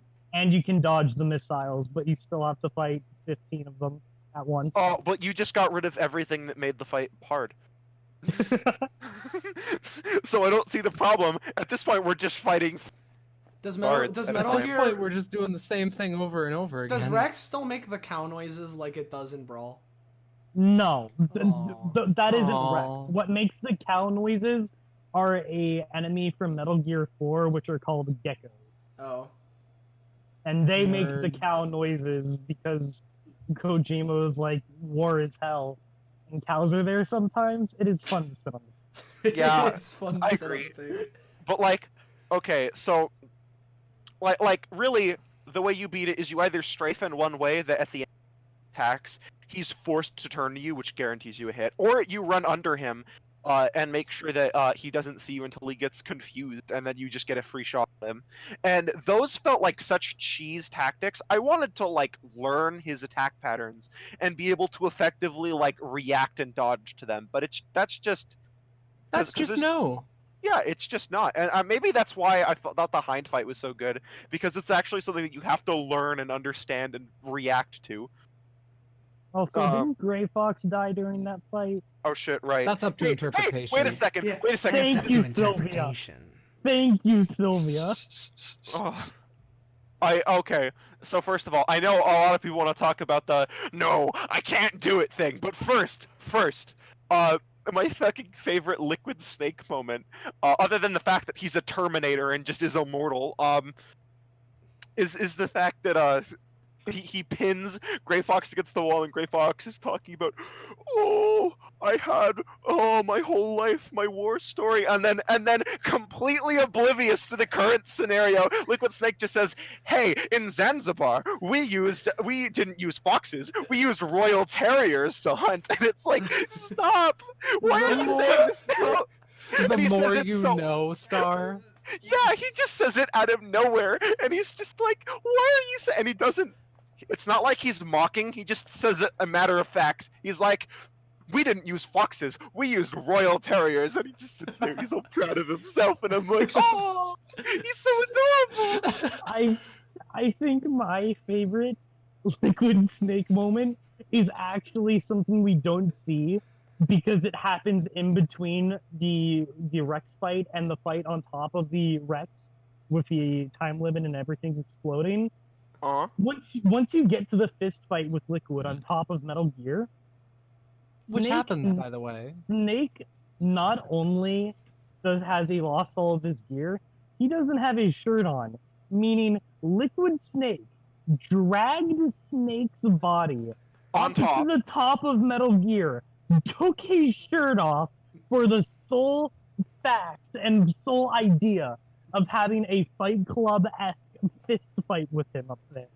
I know. And he tied, What a and he legend. put a bomb next to Meryl, a nuke next to Meryl. He Dude. took Snake's shirt off just to punch him. While you weren't looking, I set up our fucking death arena. Aw. He's so fucking No. extra. I love him. No, but it's like, yeah, it's that, and there's also the fact that he's like immortal. Like he drops from a height that's supposed to just completely fucking splat him on the Zanza. floor. He gets hit with multiple rockets in the face and is inside an exploding tank. And then afterwards he gets in a fucking car wreck. He gets shot many, many times and he's just unaffected. He's just like, Hey, "Doo-doo-doo-doo-doo." Zanza, What? you don't understand just how unkillable he is. You should play Metal Gear 2. Oh. You should Oh, play no. Metal Gear Solid 2. Are you telling me Liquid snAke is a Metal Gear Solid 2? Because if he is, I'm playing that game. You should totally play Metal Gear Solid 2. You might be pleasantly surprised.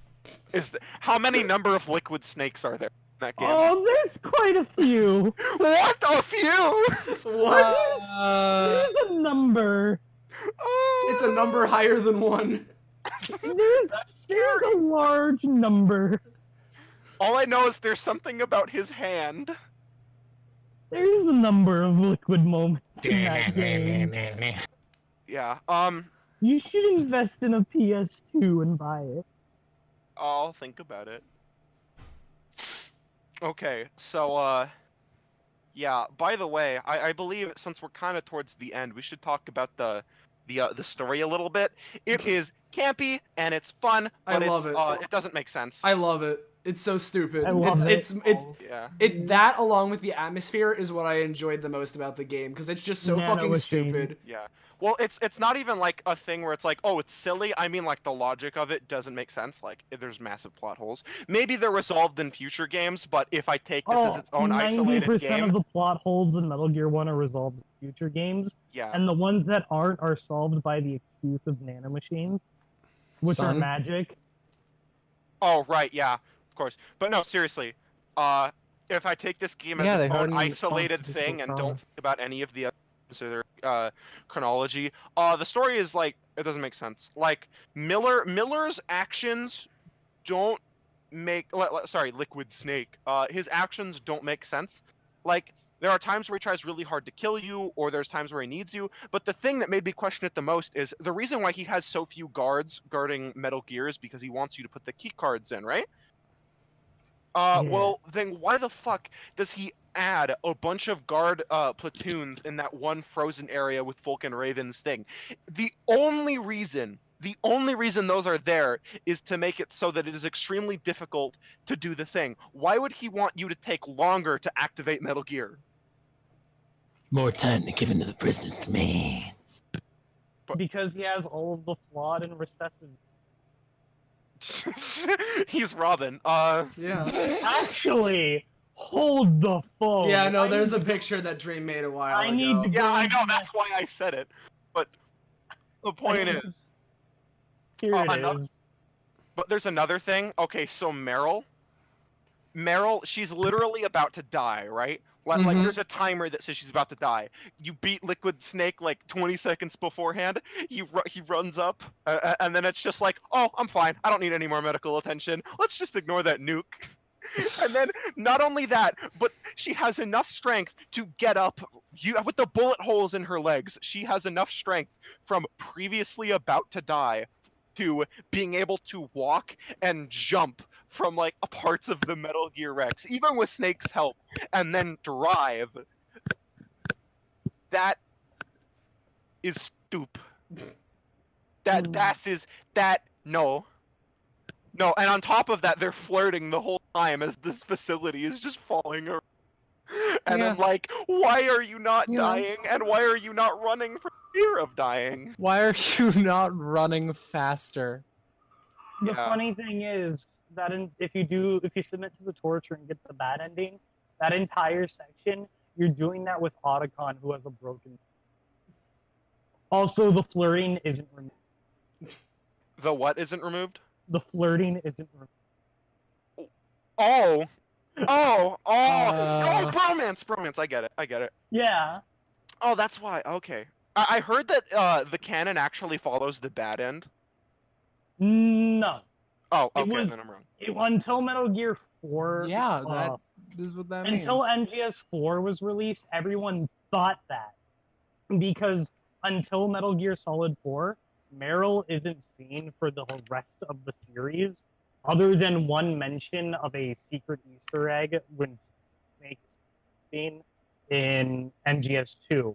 So everybody thought Meryl died and that Otacon was the canon ending, because as soon as Metal Gear Solid 2 starts, you realize he and Otacon are out doing things together.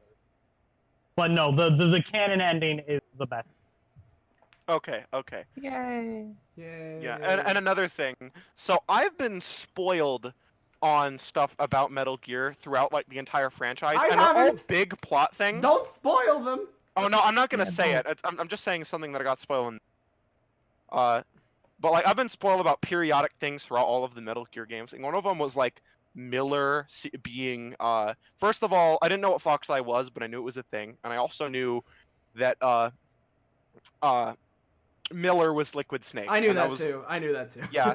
I mean, it's a little obvious, but my whole thing was I'm like, oh, cool, what's his plan? How does all of this, generally that's a thing you only get on a second playthrough where you can look back at a character's actions and see it for all the actual tricky shit they were really doing. And it doesn't work. They kind of failed on that. I was a little upset. Yeah. Like he really is just an NPC that happens to like be evil, but the actions don't make sense. And I have a feeling that they were planning on making Master Miller and Liquid Snake's thing separate because there's an extra space in the codec memory thing that they never use. And that's my theory. You guys want to see a PowerPoint picture Otacon made? What? Japanese, no. Please stop. Japanese culture. Oh, what do Japanese people say before they ate food? Eat food. Omae mo shinderu. Sayonara, konnichiwa. Itadakimasu. D. Oh my mo. Shinderu. But yeah. I can't wait to eat this delicious dinner. Omae mo shinderu. All right. Well, With that. yeah, with that, I think I've kind of said everything. Okay. So, any last thoughts on Metal Gear, Twin Snakes, or otherwise? MGS1? Twin Snakes is Play- shit. The original's amazing. Yeah, play the original. It fucking looks better, which is a shock. Wait, it Yeah, does? make the original. Yes? Yeah, no, because Like stylistic- the new one, the lighting, the color, the lip syncing, even though it's like wacky, when it's not wacky, I saw it was No, it was, like- the cinematography was That's- bad. That's something I forgot to even mention. Thank you Oh. for reminding me. The original Metal Gear 1, despite being obviously PS1 limitation graphics, still looks so good today. It's actually baffling with how good it looks, even if it looks like a game nowadays trying to nail the retro look of the PS1, but still keeping in like modern day lighting and effects and technology to make it. It And looks honestly, really good.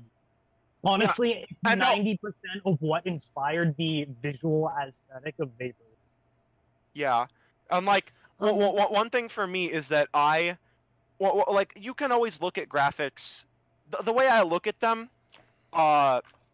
is you shouldn't look at them as like a pure like quality. Oh, this has really nice new graphics, because there are games that released 3 years ago at the cutting edge of their graphics that look worse than games that were released 20 years ago with jack shit. Like for me, unless you're comparing to very recent like contemporary games, it should always be about style mostly, or style and the ability to read what's going on. And I'm gonna go ahead and say that Metal Gear Solid 1 beats on both of those categories pretty handily.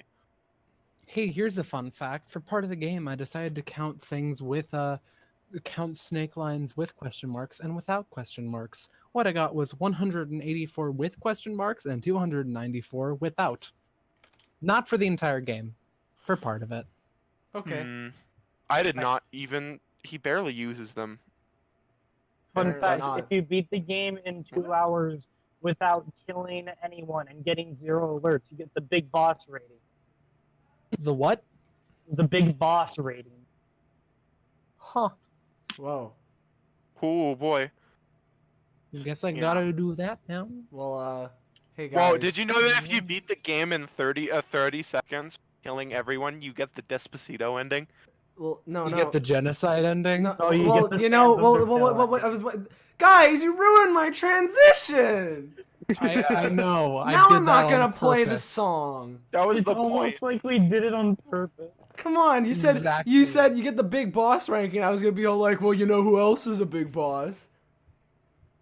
And then, The joke isn't even good. Okay. anyways, But- Metal Gear. But yeah. Final words for me: 4 out of 10. The old version. Not only is it free on PC and it runs like a charm, it looks better than Twin Snakes. It plays better than Twin Snakes. It's just do that one. It's still a 4 out of 10 because the game has a bunch of massive glaring design flaws. But I think that this is probably more of a worthwhile 4 out of 10 than most 4 out of 10s. I want to play the game in its entirety, whether Twin Snakes or otherwise, before I give it a rating. But I enjoyed the stupid, like, action bullshit movie atmosphere, and sometimes sneaking around felt satisfying. A lot of the time it didn't, but sometimes it did. And it felt nice finally playing a Metal Gear game. Yeah. Sylvia. I feel like me and the series got started off on the wrong foot. I feel like if I do it again, I'll enjoy the series more. I feel like if you had started with Metal Gear Solid, you'd actually have enjoyed. Everyone here would have, but Maybe if you say that sentence again without cutting out, we could understand which Metal Gear you were talking I about. said maybe if we all started with Or Solid. 2, everyone here would have been. Okay. I've heard 2 is a masterpiece. Yeah, I've 2 heard and 3 is a masterpiece. Yeah, that's what I've heard. Yeah, three is everyone's favorite. So, Yeah. Sylvia, what's your final rating, by the way? You. On the fence. Honestly, I think 4. All right. Talking about it, I think I enjoyed the game a bit more than I first remembered. All right. Dream. Twin Snakes cutscenes are 1,000,000 out of 10. Its gameplay is like 1 or 2 out of 10. The original, its cutscenes are 1,000,001 out of 10, but its gameplay is like 4 out of 10. Overall, give it a 5. Go play Metal Gear Solid 2. And All right. hey, Zanza. Mm-hmm. What's the game you're suggesting for next time? Now that we're done talking shit, about right. Metal Gear. Oh boy. Oh, finally. We got you our have no first game idea suggestion. how long I've been Curious waited. about this. You know idea how long I've been fucking researching this. I've been watching videos on this. I had to wait for a long time. Is it I'm very Undertale? invested. I can't believe you ruined this moment I waited 6 months for. I mean 6 weeks for, but it felt like 6 months. How could you, Austin? I don't know. Go for it. All right. Well, anyway, the next game we're going to be playing is Danganronpa Trigger Happy Oh Havoc. no! Oh, No, I actually have to play a Danganronpa game now. No. No, I don't want to actually see Komaeda Sans Undertale. I don't want to see Sans in human form. Komaeda is in Danganronpa 2, so don't worry. Okay. Out of curiosity, would you say that you've like lost a lot of health, like for instance? Zanza. We need to stop this. I thought this was gonna be a serious thing. Wait, Zanza. Zanza. Yeah. I've played and loved Danganronpa 1 and watched the whole anime. And I own the game and can play it right now. Can I be on the next episode? Well, think about it. We'll get back to you. Alright, well, the point is, next game is Danganronpa Trigger Happy Havoc. It's the first one. You'll see. Ugh, Play it. Man, I'd say ugh. this Hey, one would Austin. actually be long enough that even if it normally it would take 2 weeks, so expect it in 2 months. Austin, you do realize Matthew's gonna want with you to talk about Danganronpa. I know. I've been trying to avoid Danganronpa for as long as possible. Too bad. But Too here bad. we go. Danganronpa's coming for you. Yeah, Komeda's gonna fucking shank me. Komeda, Austin, think about it this way. Komeda's in the second game. We're only playing the I first. don't care. His presence will still be there for me. No, certain other characters will be in Komaida's presence, but you'll. Hey, Austin, this is what you get for spamming Sans. Fucking- this entire episode. This is your payment. You yourself were foreshadowing his arrival. Shit, you're right. Well, You brought this upon looks yourself. like I done goofed. See you in Alright. Street Fighter V, everybody. Say goodbye to the podcast. Bye. Bye. Doo-doo-doo-doo.